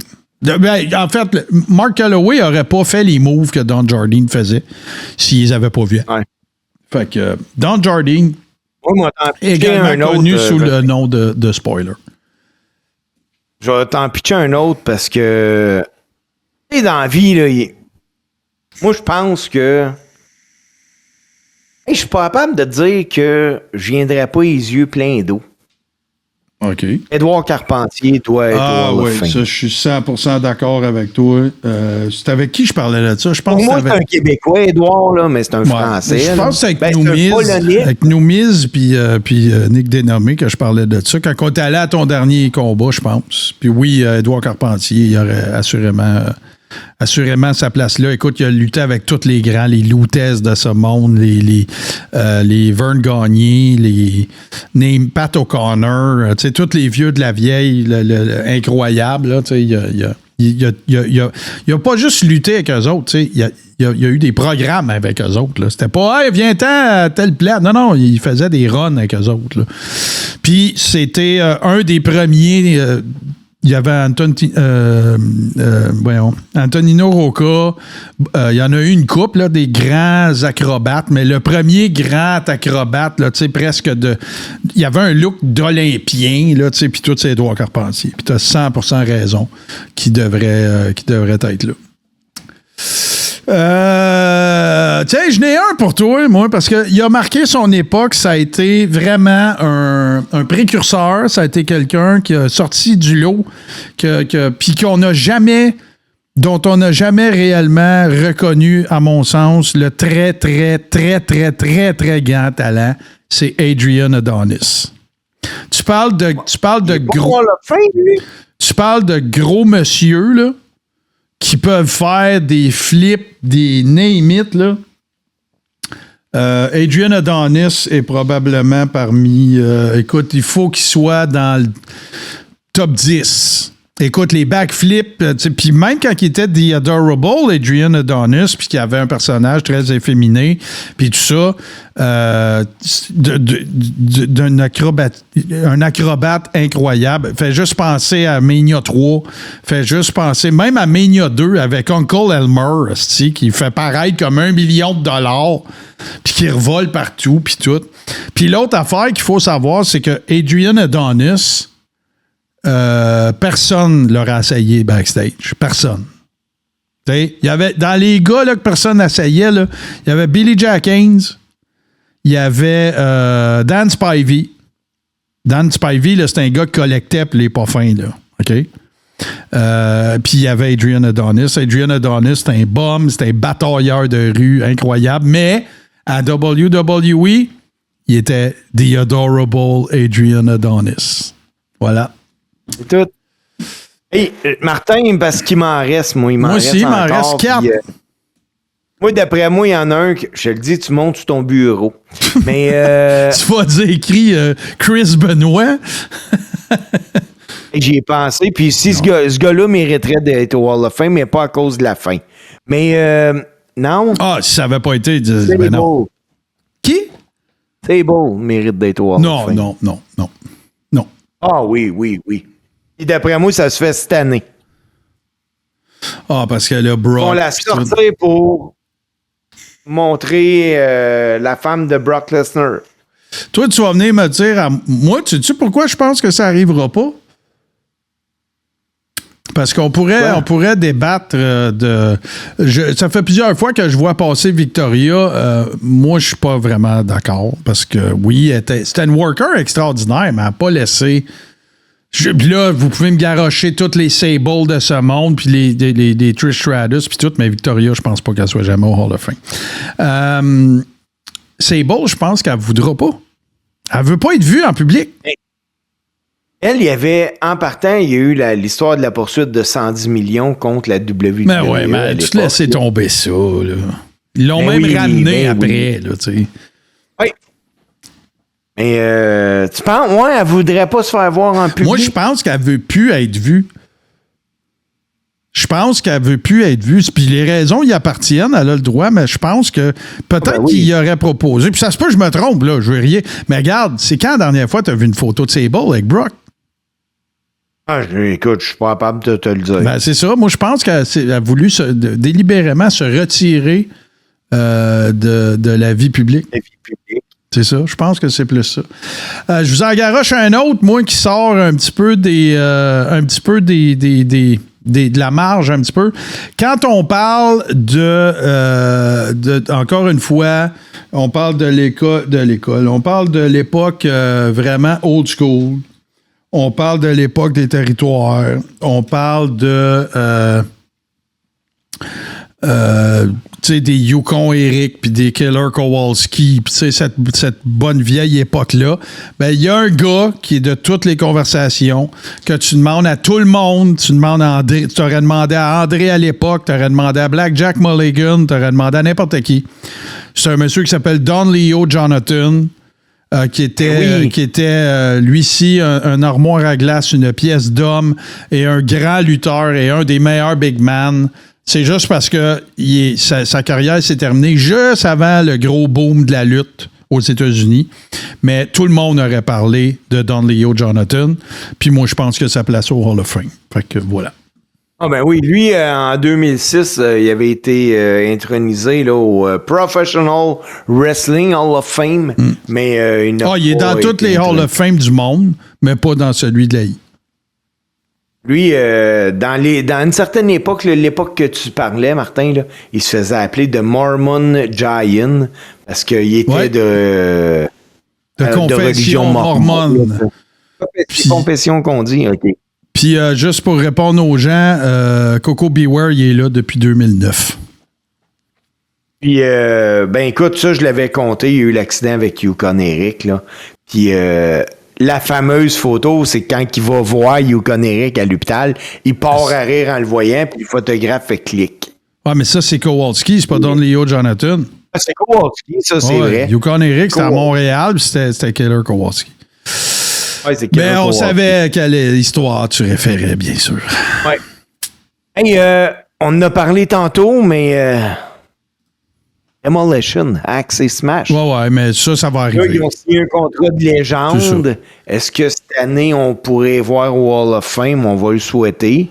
Je suis certain. Je pense. À cause de la poursuite. Ouais, puis je pense même pas qu'on a besoin d'avoir 5 secondes de conversation. Ce qui a toujours un petit peu joué à l'époque où ils étaient dans leur pic, c'est parce que ce qu'on leur reprochait, c'était un peu d'être des rip-offs des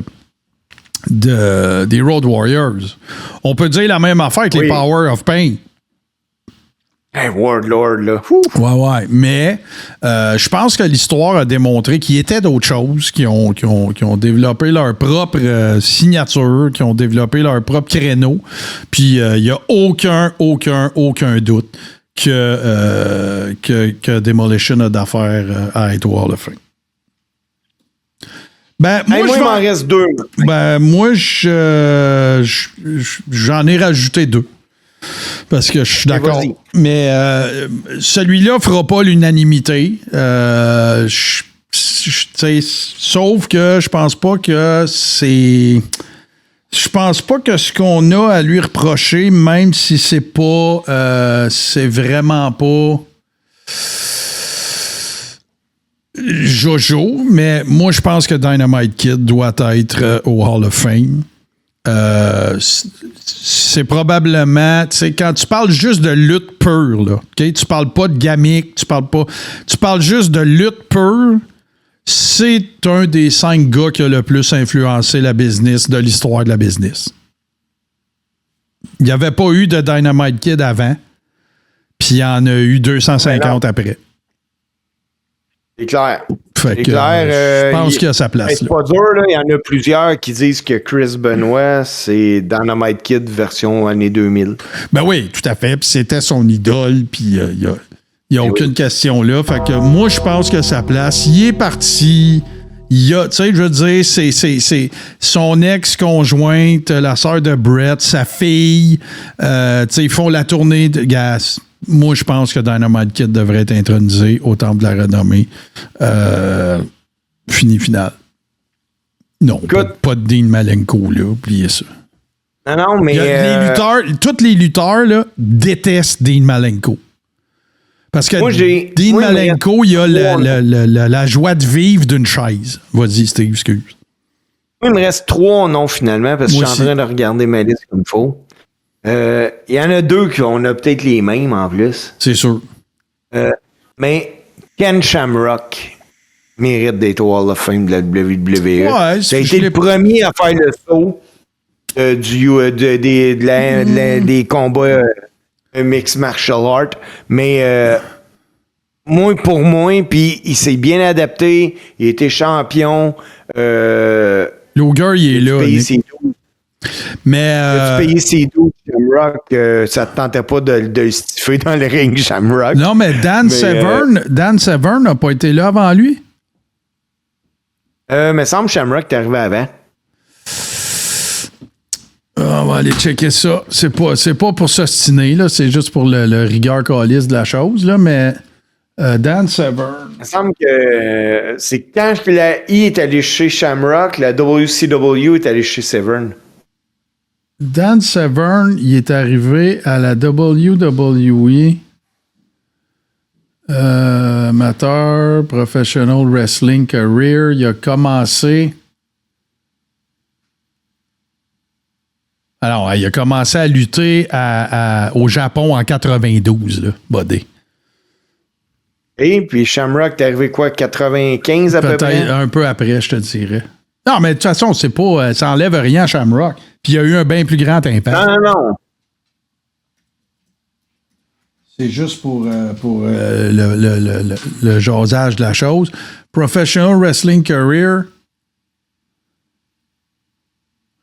En 88, Ken Shamrock s'est entraîné avec Buzz Sawyer, Nelson Royal puis Gene Anderson, le fake frère de Ole puis de Arn. Ou de cousin. En 88? Ouais. Mais pas à I, évidemment. Parce qu'il lui, il est arrivé à WWE en 97. Je pensais que c'était avant ça. Puis tu vois, Dan Severn, il est arrivé à WWE en 97. Fait que voilà. Vas-y, Martin. Moi, écoute, je vais le dire, là. Tu sais, le nom, non, c'est Owen, arrête, là. C'était sûr qu'on finissait. J'en ai deux autres, mais c'était sûr que le. Ah, non, j'ai pas fini, moi, après. C'est le plus gros nom qui est pas là. On sait tous pourquoi. Brett fait campagne pour que Martha l'accepte. C'est pour les fans. C'est pas à propos de Vince. Vince, il est plus là.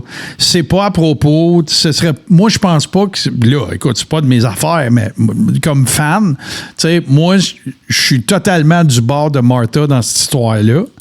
Elle a eu, écoute, il y a eu un règlement dont les chiffres s'avoisineraient de 22 millions. Elle a parti une fondation, mais elle a fait le choix, puis ça y appartient, de ne plus rien vouloir savoir de la WWE, de Vince, de tout le monde. Même aux dernières nouvelles que j'ai eues, tu sais, même la famille Hart, elle est un peu c'est isolé de tout ça, mais il n'y a aucun doute que Owen Hart a sa place au Hall of Fame.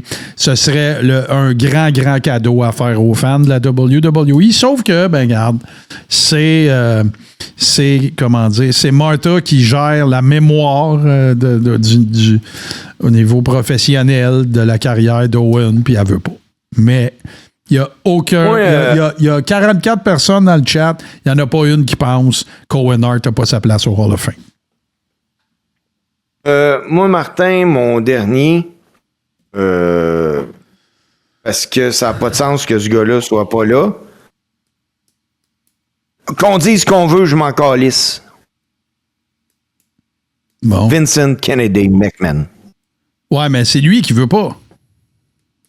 Non, on s'en fout qu'ils veulent pas. Là. Nous autres, on spécule. Il n'y a aucune question que ce gars-là, sauf que il n'y a pas une organisation sans terre qui est saine d'esprit qui va mettre dans un Hall of Fame quelqu'un qui est sous enquête pour des allégations de trafic sexuel. D'accord avec toi, mais ce gars-là... Edge, il est déjà au Hall of Fame. Edge, il est déjà au Hall of Fame, Boston Pat. Vince mérite d'être au Hall of Fame pareil. Oh oui, tout à fait. Il n'y a pas de question là. Sauf que c'est parce que là, c'est une question circulaire. Là. Tu sais, toi, tu dis il mérite d'être là. Mais moi, je te dis non, il ne mérite pas d'être là parce qu'il est sous le coup d'une enquête fédérale. C'est tout. Là. Puis toi, tu vas dire ouais, mais il mérite. Puis moi, je vais dire non, mais il ne mérite pas. Moi, j'en rajoute deux. Benoit, est-ce que Chris Benoit mériterait d'y aller? Non. Oui, mais à cause de ce qu'il a fait, non. Fait que la réponse est non. Il ne mérite pas d'y aller. Et pourtant, il est sûrement le meilleur worker. Ah non, ok, j'arrête. Non, ta gueule. J'arrête. L'autre aussi, moi, j'en ai 2 autres. Écoute, ça me surprendrait que ça ne se produise pas. C'est Goldust, c'est sûr. C'est le frère c'est le frère à Cody en plus. Le fils à Dusty. En Goldust? Oui, en Goldust. Oui, c'est. Avant ça, là, t'avais-tu entendu parler de ce gars-là? Eh oui, je le connaissais, moi. Ben oui, à KN. Saturday Night Main Event. Non, The Natural. Saturday Night Main Event. The Natural Dustin Rhodes. Oui, la première fois qu'on l'a vu à eux, là, il s'est blédé. Oui, sauf que, tu sais, c'est ça, je te dis, là. Tu trouves ça drôle de dire ça parce qu'il est devenu Goldust après. Mais, oui. Puis l'autre, c'est Haku. Haku, je suis 100% d'accord. C'est toute cette filière-là. Ben oui, Steve, il a encore la main d'Haku étampée dans le chest. Mais oui, il n'y a aucun doute. Il n'y a aucun doute. Edge puis Christian, ben moi, je pense que oui, il mériterait d'être au Hall of Fame, c'est sûr, si les Dudley Boys sont là, si les Hardys, éventuellement, vont y aller. Sauf que la seule affaire qui pourrait faire en sorte que je ne sais pas s'ils les introniseraient comme équipe, c'est la AEW. Je ne sais pas. Je pourrais pas te dire. Les Illuminés du Québec, là, William Regal, on l'a dit. Oui, on l'a dit. C'est arrivé en retard. Moi, jeune, là, la première équipe de lutte que j'ai trippé dessus, c'est Barry Windham puis Mike Rotundo. Ouais. Ils mériteraient d'être au Hall of Fame. Ils sont bodés. Ils sont bodés. Ils sont là? De l'année passée. C'est pas les Four Horsemen avec Windham qui avaient rentré? Non. L'année passée, il faisait partie de ceux qui ont été intronisés. Ah ouais? Ah ouais, je vais te le dire. Regarde. 2024, US Express, Mike Rotundo puis Barry Windham. OK. 2024. Puis tu vois, en 2025, Lex Luger, Michelle McCool, les Natural Disasters, Triple H. Le moment immortel, c'était Mania 13. Puis le Legacy, c'était Dory Funk Sr., le père de Terry puis de Dory Jr., Ivan Koloff, qui est un Québécois en passant, et Kamala. Fait que. Puis là, ce qu'on sait pour l'année prochaine, c'est Stephanie McMahon puis Batista. Mais moi, je suis pas mal sûr que Demolition va être là. Ouais, puis moi, je suis surpris. Batista, il n'est pas annoncé. Oui. Ah, ils l'ont annoncé, là? Je ne sais pas dans quelle capacité ça a été annoncé, mais oui, parce qu'il fait partie de... tu vois, 2000... non, ça ici... il me semble que... Là, oui, qui tu vas moi, avoir en tête d'affiche? Comment? Qui tu vas avoir en tête d'affiche, Batista ou Stéphanie? Stéphanie, son apport à la lutte est... Non, mais il faut que ça soit... Ben non, tu peux pas... la personne... C'est ça, tu peux pas. Le head of the class, ça peut pas être un worker. Il faut que ça soit Batista. Je suis conscient. Puis je suis sûr que Stéphanie dirait la même affaire. Ben oui, mais Stéphanie va avoir un meilleur pop que Batista. Ben, je sais pas. Moi, je pense qu'ils vont tous les deux avoir un gros pop. Parce que Batista, là, sa carrière de... Tu sais, OK, The Rock fait plus de cash que Batista, puis il a été dans des productions plus mainstream, puis tout. Mais le gars qui a le plus réussi sa carrière cinématographique après la lutte, c'est Batista, là. Il joue des vrais rôles. C'est ça. C'est pas lui qui a fait le plus d'argent. Sauf que, tu sais, écoute, il a fait le bad guy dans James Bond. Il est dans Blade Runner, le sequel. Tu sais, écoute, puis oui, il a fait des navets aussi, puis des films Netflix, là. Mais, tu sais, moi, personnellement, comme acteur, je préfère Batista. C'est même pas proche, là. The Rock, il est typecasté au bout, là. Batista, il joue toutes sortes d'affaires, là. Il a fait des bien meilleurs films. Puis le prochain, John Cena, il est pas mauvais acteur. Checkez bien ça, allez, vous allez voir. Mais, je continue de dire, le gars qui a tout parti ça, c'est pas Hogan, c'est pas Goldberg, c'est pas Stone Cold, c'est Roddy Piper. Merci beaucoup. Next. C'est quoi les règles pour être intronisé quand tu vois Rey Mysterio encore worker? Il n'y en a pas. Il n'y en a pas de règles. Ça, moi aussi, je suis pas d'accord, par exemple. Non, Edge, même affaire. Edge, même affaire. Il n'est pas haï, mais il est revenu combien de fois? 78 fois? Puis l'année prochaine, je peux déjà vous dire que ça va être John Cena, là. Puis tu sais, un autre gars qui est shoe-in, là, c'est certain qu'il y a d'affaires dans le Hall of Fame. C'est Daniel Bryan, là. Ou Bryan Danielson, là. Oui. Ben oui, il y a d'affaires là. Oui, Le oui. Yes Movement, juste avec ça, tu rentres de même, là. T'as déjà le package vidéo, puis tout, tu sais, des Yes, puis ça va crier Yes pendant 20 minutes au Hall of Fame. C'est certain ça serait un nom. En plus, sa femme est là, sa belle-sœur est là, tout le monde est là. Et fait que là, finalement, Martin, si... tu sais, ça prend tout le temps un head of the table, là, au Hall of Fame. Ouais. Là, on est en train de dire Cena, il y a Daniel Bryan, Ouais. il va avoir Batista, il va avoir Jericho.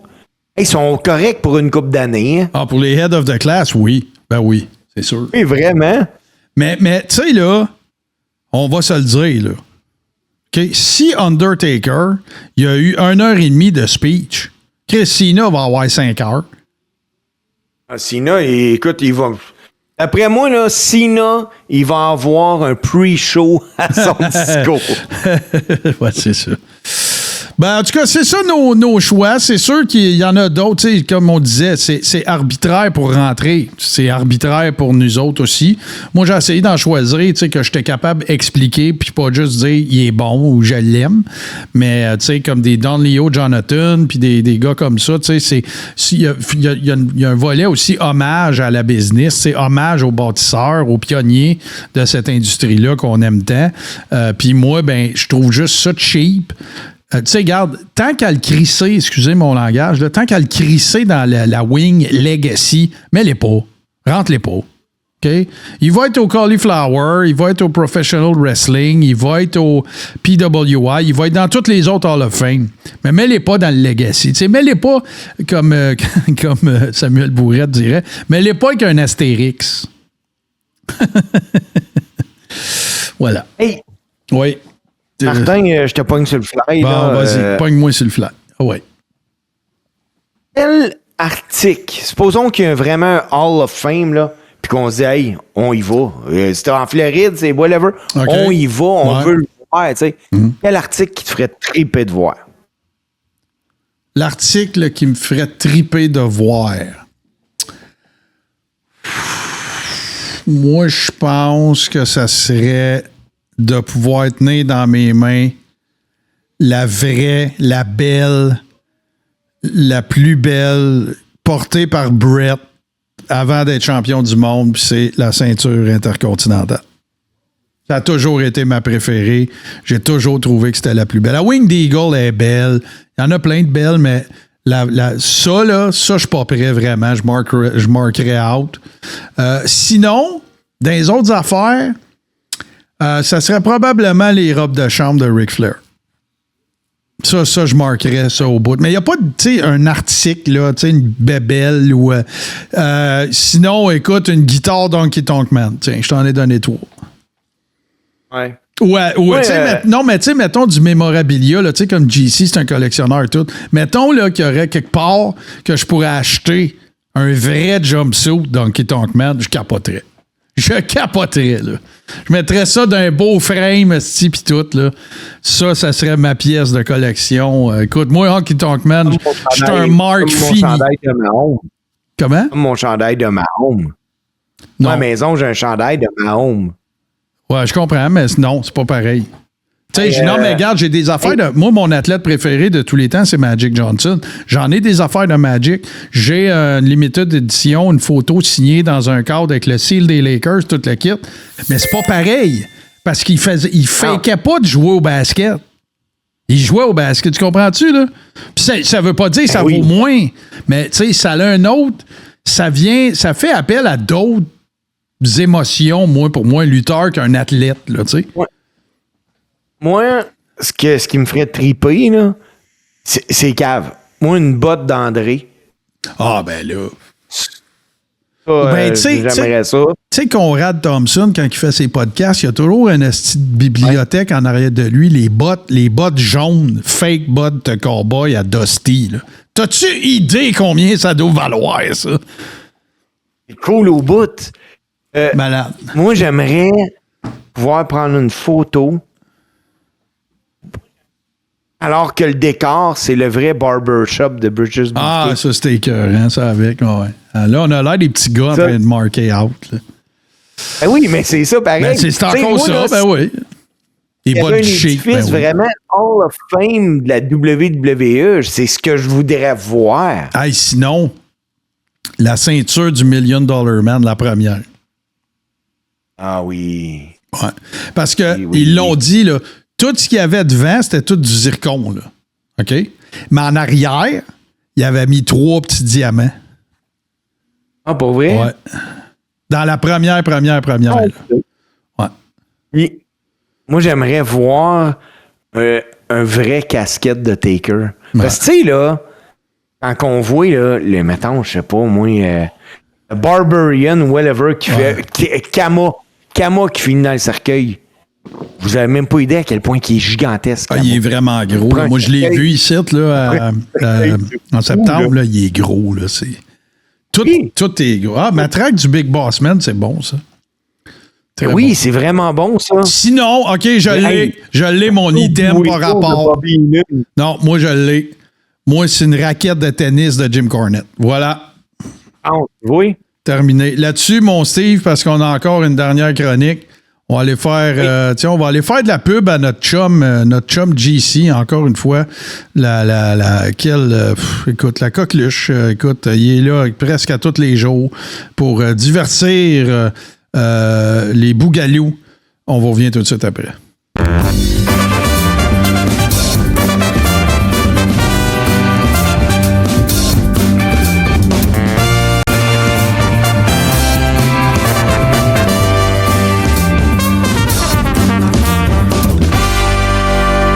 Et oui, votre JC préféré se lance dans un show à lui. Stuco est préfini sur tout ce qui TV. When's the last time somebody said, hey, did you see the sports entertainment matches on TV last night? It's fucking wrestling. It's fucking wrestling. Ça se passe en fin de semaine. C'est à San Diego, au Petco Park. Et bien sûr, on parle de Survivor Series, War Games. Une œuvre de feu Dusty Rhodes, le rêve américain, n'est-ce pas? C'est lui qui est derrière, c'est lui qui a initié ce type de combat que, ma foi, je dois avouer aimer beaucoup. Il y a 4 matchs, mais il y en a 2 qui vont durer 1 heure. Oui. Donc, avant d'aller dans les War Games, bon, ben écoute... j'ai beaucoup de difficultés à développer un intérêt pour ce match-là. Mais Stéphanie Vaquer contre Nikki Bella, et si c'est pas un bon match, on sait déjà que ce ne sera pas à cause de Stéphanie Vaquer. Et c'est pour le titre de championne du monde que détient Stéphanie Vaquer. Alors, c'est très dommage que sur une aussi grosse plateforme, on place Stéphanie Vaquer dans un popcorn match avec Nikki Bella, parce que moi, j'en ai rien à cirer. Honnêtement, j'en ai rien à cirer. Écoute, ça va être une victoire facile de Stéphanie Vaquer. Ouais, c'est ça. Puis ça, c'est si, et je m'excuse de mon langage, vous êtes dans l'auto, dites aux enfants de mettre des écouteurs. Ça, c'est si Nikki Bella ne fait pas trop caca dans le lit. Voilà. On continue. John Cena contre Dominic Mysterio. Ben ça, je suis obligé de dire que ça m'intéresse. Ça m'intéresse. J'ai hâte de voir comment Dominic Dirty Dom va réagir à ça. Quel genre de match il va pouvoir extraire et ou offrir à John Cena. John Cena, il continue de nous épater, il continue de nous surprendre, même s'il est en fin de run. C'est une grosse job qu'il fait depuis le début. Moi, je trouve juste que c'est un peu long, mais regarde, on arrive tranquillement à la fin. C'est le 13 décembre que ça se termine. Et c'est pour, bien sûr, le titre intercontinental. Le seul titre qui manquait, n'est-ce pas, au palmarès de John Cena pour enfin lui donner le Grand Slam. Et là, bon, on s'en va du côté des matchs War Games. Donc, Rhea Ripley... Attends, Martin. Oui. Qui prend ça? Ben non, c'est Cena, c'est sûr. Il va perdre le 13, puis c'est tout. Moi, je dis Mysterio. Bon, OK. Puis si j'avais dit Mysterio, t'aurais dit quoi? Je t'aurais dit Mysterio. OK. Ben moi, je pense je vois le Judgment Day. Il peut être faux que Cena la redonne à Dominic. Ben, moi, je pense que c'est... Ben, OK. Puis son dernier match va être contre qui? Gunther. Ben, moi, je pense que ça fait du sens. Moi, je dis depuis le début qu'il faut que ce soit Gunther ou Braun Breaker. Mais tu as raison, c'est pas fou. Ça se peut qu'il n'y ait pas de titre en jeu, puis ça met Mysterio over. Ouais, c'est pas bête. Mais moi, je préférerais, comme fan, j'aimerais mieux qu'il perde à son dernier match. On s'en va du côté des War Games. Rhea Ripley, Io Sky, Alexa Bliss, Charlotte Flair contre AJ Lee, Nia Jax, Lash Legend et les Kabuki Warriors et Becky Lynch. Alors, écoute, pour moi dire que c'est l'équipe à Rhea qui va gagner. Moi, je pense que tu as vraiment raison, mais il pourrait tellement builder Lash Legend dans ce match-là. Là. Elle peut péter tout le monde. Ben, moi, c'est parce que si je veux être conséquent avec ce que j'ai dit la semaine passée dans mon rebooking, moi, ce que j'aimerais, ce serait la passation des pouvoirs de la brute féminine de Nia Jax à Lash Legend, puis que Lash Legend, elle fasse comme ils ont fait avec Bobby Heenan quand il s'est en allé de la WWE, qu'il l'emmène en arrière, qu'il rouvre la porte de la sortie en arrière, puis qu'il la sac dehors. Je suis plus capable, Nia Jax. Ça magane ma TV tellement je suis tanné. C'est pas une bonne worker, elle est pas over, son meilleur soir est pas payé sur le mic. Lash Legend, elle a tous les attributs de Nia Jax, puis elle est meilleure. Fin. Ah ben oui, de loin meilleure. C'est ça. Fait que moi je pense, fait que un ou l'autre, honnêtement, moi ça va m'intéresser pareil. C'est pas parce que le résultat m'intéresse peu que je m'intéresserai pas au match puis à aller voir travailler. Mais je pense que ça va être la gang à Rhea qui va gagner. Mais pour moi, c'est un coin flip. Toi, tu penses c'est quoi? Tu penses ça aussi? Ah ouais. Ça va être Rhea puis ça gagne. CM Punk, Cody Rhodes, les Usos et Roman Reigns contre The Vision, Braun Breaker, Bronson Reed, Logan Paul, Drew McIntyre et Brock Lesnar. On est encore dans Bloodline. Oui. Fait que je sais pas qui va gagner.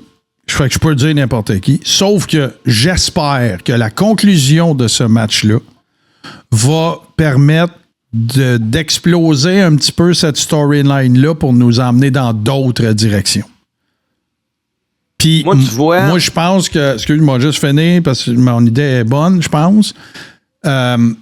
Moi, je pense que la seule façon de nous extirper de ce sentiment de déjà-vu sempiternel, puis que, tu sais, c'est toujours un peu la même storyline, c'est toujours les mêmes belligérants, puis c'est toujours le même antagoniste-protagoniste, je pense que la seule façon de nous sortir, en tout cas de me sortir, moi, de mon marasme par rapport à ça, c'est d'impliquer du monde qui vont venir des call-ups.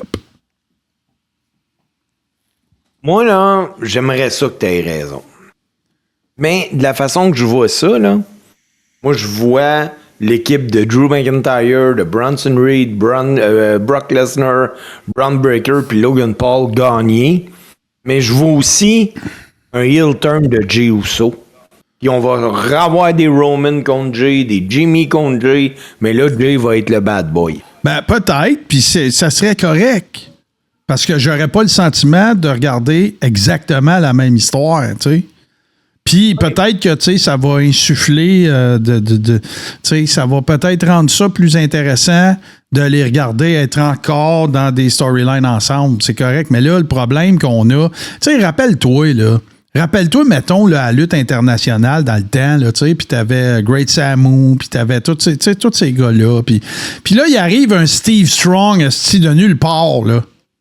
Tu comprends-tu? Ouais. Mais là, il est temps que ça arrive, là. Tu comprends, là? Tu sais, comme là, moi, je me disais, hey, il coule les hauts, ils vont faire de quoi avec ça? Le gars, c'est une machine, c'est un worker, il est gros, tout. Ben non, c'est juste le style de bodyguard à quelqu'un. Tu comprends? Ouais. Tu sais, en plus, avec Penta qui s'est blessé, tu sais, puis tout. Fait que, tu sais, ça prend un remue-ménage, tu sais, ça prend du mélangeage de patentes, je pense. Je pense que c'est une des grosses affaires qui manque. Puis est-ce qu'un heel turn de quelqu'un, ça serait assez? Parce que moi, le heel turn que j'aimerais vraiment voir, c'est Cody. Cody? Ça, j'aimerais ça voir ça. Mais, tu sais, c'est que... tu sais, puis même dans le passé, rappelle-toi, là, tu sais, là, pas mal tout le monde est en santé, là, à part Seth Rollins, là. Fait que, tu sais, quand. Ben oui. Au moins, tu sais, quand. Je souhaite pas de blessure à personne, mais tu sais, quand tu as quelqu'un qui est blessé, ben, tu en as un surprise factor quand il revient, mettons, pour se venger, puis tout. Mais là, il me semble, il n'y a rien de ça, là. Fait qu'en tout cas, on verra bien. Rappel, chers amis, pour ceux qui font partie de la Rib Room, notre ami, en tout cas jusqu'à nouvel ordre, là, à moins que son travail ou quoi que ce soit, mais si vous faites partie de la communauté des Ribbers, il y aura un watch-along de tout ça samedi 19h avec JC. Moi, je vais essayer de me joindre tout de suite après la très intéressante activité que j'ai samedi soir. Puis je sais que Steve s'en va encourager son chum Francis Lafrenière, de People's Champ. C'est contre Jean-Pascal, no less, là. Là, il est contre Francis Ntetu. OK. Et le gagnant de ce match-là va affronter Jean-Pascal. OK, j'ai mal compris la patente. OK. Fait que peut-être que tu vas voir Francis 2 fois. Je vais voir Francis 2 fois. Mais est-ce qu'il a mentionné que si il gagnait pas ce combat-là, c'était terminé ou il n'est pas allé là? Oui. OK. Fait que s'il ne remporte pas la victoire et qu'il n'y a pas un combat contre Jean-Pascal, ça va être terminé. Ça se terminerait. Ben, moi je l'aime bien. Là. J'en avais jasé avec lui. Il est super fin. Là, fait que super cool aussi. People's Champ. Ouais, ça me ferait parce que, tu sais, OK, là, on se côtoie dans nos vies privées, là, moi et Francis. Et juste pour donner un exemple de la boxe, là, contrairement à la lutte, Francis, l'hiver passé, là, pèse 216 livres. Et ce matin, quand il m'a envoyé la photo, parce que je lui demande tout le temps, la veille de la pesée, j'ai envoyé moi une photo.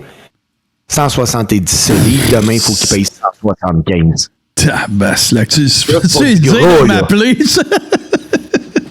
J'ai dit ça, moi aussi, mais écoute, je sais ce qu'il fait, puis je suis pas capable de faire ça. Non, mais moi, je dois être à 180. Moi, je dois être à 195 à peu près, là, parce que ce que j'ai perdu cet été, je l'ai repris cet hiver, mais je vais le reperdre au printemps. Là, je connais mon corps. Là. Sauf que, tu sais, tu penses-tu que... L'hiver n'est pas arrivé. Hein? Ben, je le sais bien, mais tu penses-tu que je pourrais parler avec Francis puis qu'il pourrait m'organiser quelque chose pour, mettons, à Noël, que je paye 175? Juste le suivre une journée, là, de même, ça serait déjà ça. Hein, mais... Ouais, c'est fou, là. C'est fou. Je fais comme, hey, Frank, je t'ai perdu 40 livres. Hey, c'est beaucoup, 40 livres. Surtout à partir de... C'est pas comme quelqu'un qui pèse 3,50 qui perd 40. Là c'est un gros pourcentage de ta masse corporelle. Là. Oui, vraiment. Ouais. C'est plate, hein, parce que... Sais-tu, c'est qu'est-ce qui se passe, là? C'est que si... puis j'y souhaite vraiment, là, je l'avais bien aimé, ce gars-là, dans le temps. S'il gagne contre Jean-Pascal, ça aurait été tellement cool de l'avoir en entrevue, de nous raconter c'est quoi se battre contre Jean-Pascal, mais on n'a plus de show de boxe, il va falloir qu'on fasse de quoi? On n'a pas le choix. Ben, t'as du temps, toi, là. T'as plus de temps qu'avant, là. Tu luttes plus à la fin de semaine, là. En tout cas. Ouais, c'est vrai, j'ai mis samedi. Mais là, Martin. Ouais. Puis après ça, on close l'émission là-dessus. Ouais. J'ai une idée. Je t'écoute. Là, il y a de la lutte au Québec. Ouais. Là, j'ai commencé à jaser de ça avec des chums. Moi, je pense que j'aimerais ça être color commentator. Ben, qu'est-ce que t'attends? Pour des galas de lutte au Québec. Ben, ouais. Écoute. Là, attends. T'as-tu parlé à Guylaine? Là, Guylaine, elle va-tu apprendre ça dans le podcast, là? Ça se pourrait. Mais là, Guylaine, j'ai rien à voir là-dedans, Guylaine. J'ai rien à voir là-dedans. Quand Guylaine n'est pas là, moi, je m'entraîne sur YouTube. Ouais, je m'entraîne sur YouTube à faire le color commentator pour des combats de lutte. Mais moi, là, je te verrais aussi, mettons, être manager d'une certaine Cam Ace aussi. Ouais. Mais faudrait qu'elle fasse son heel turn. Là.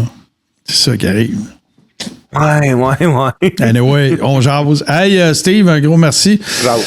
Des rappels à nos amis, bien sûr, que, comme on l'a mentionné tantôt, samedi 19h sur Discord, vous devez être membre de la Rib Room, donc communiquez avec nous via patreon.com/tout-ce-qui-tv. Et on se réunit pour on regarde ça simultanément, là, chacun de notre bord, puis on s'amuse avec ça. Sinon, rappel que vous pouvez, pour ceux qui se seraient joints en chemin ou ceux qui voudraient faire partie de notre communauté de la Rib Room, vous vous rendez également sur patreon.com/tout-ce-qui-tv. Si vous êtes déjà membre puis que vous dites hey, ça a l'air le fun, ce gang-là, vous nous écrivez au moyen de la messagerie de patreon.com/tout-ce-qui-tv. On passe les salutations à notre ami G Central qui travaille ce soir, travailleur essentiel. Merci beaucoup de tout ce qu'il fait. Steve, un gros merci à toi. J'espère que ça va prendre un bout avant que Guylaine voie la fin de ce podcast-là. Et si on n'entend plus parler de toi, on saura quoi faire. Moi, je vous dis un gros merci. Reposez-vous. C'est des périodes fatigantes. Les fêtes s'en viennent. Faites attention à vous autres et surtout à ceux qui sont autour de vous. Puis nous autres, on vous retrouve la semaine prochaine. Plein avant le congé des fêtes, plein de bons épisodes de votre Carré Rond qui s'en viennent. Salut Steve, salut tout le monde. Merci beaucoup.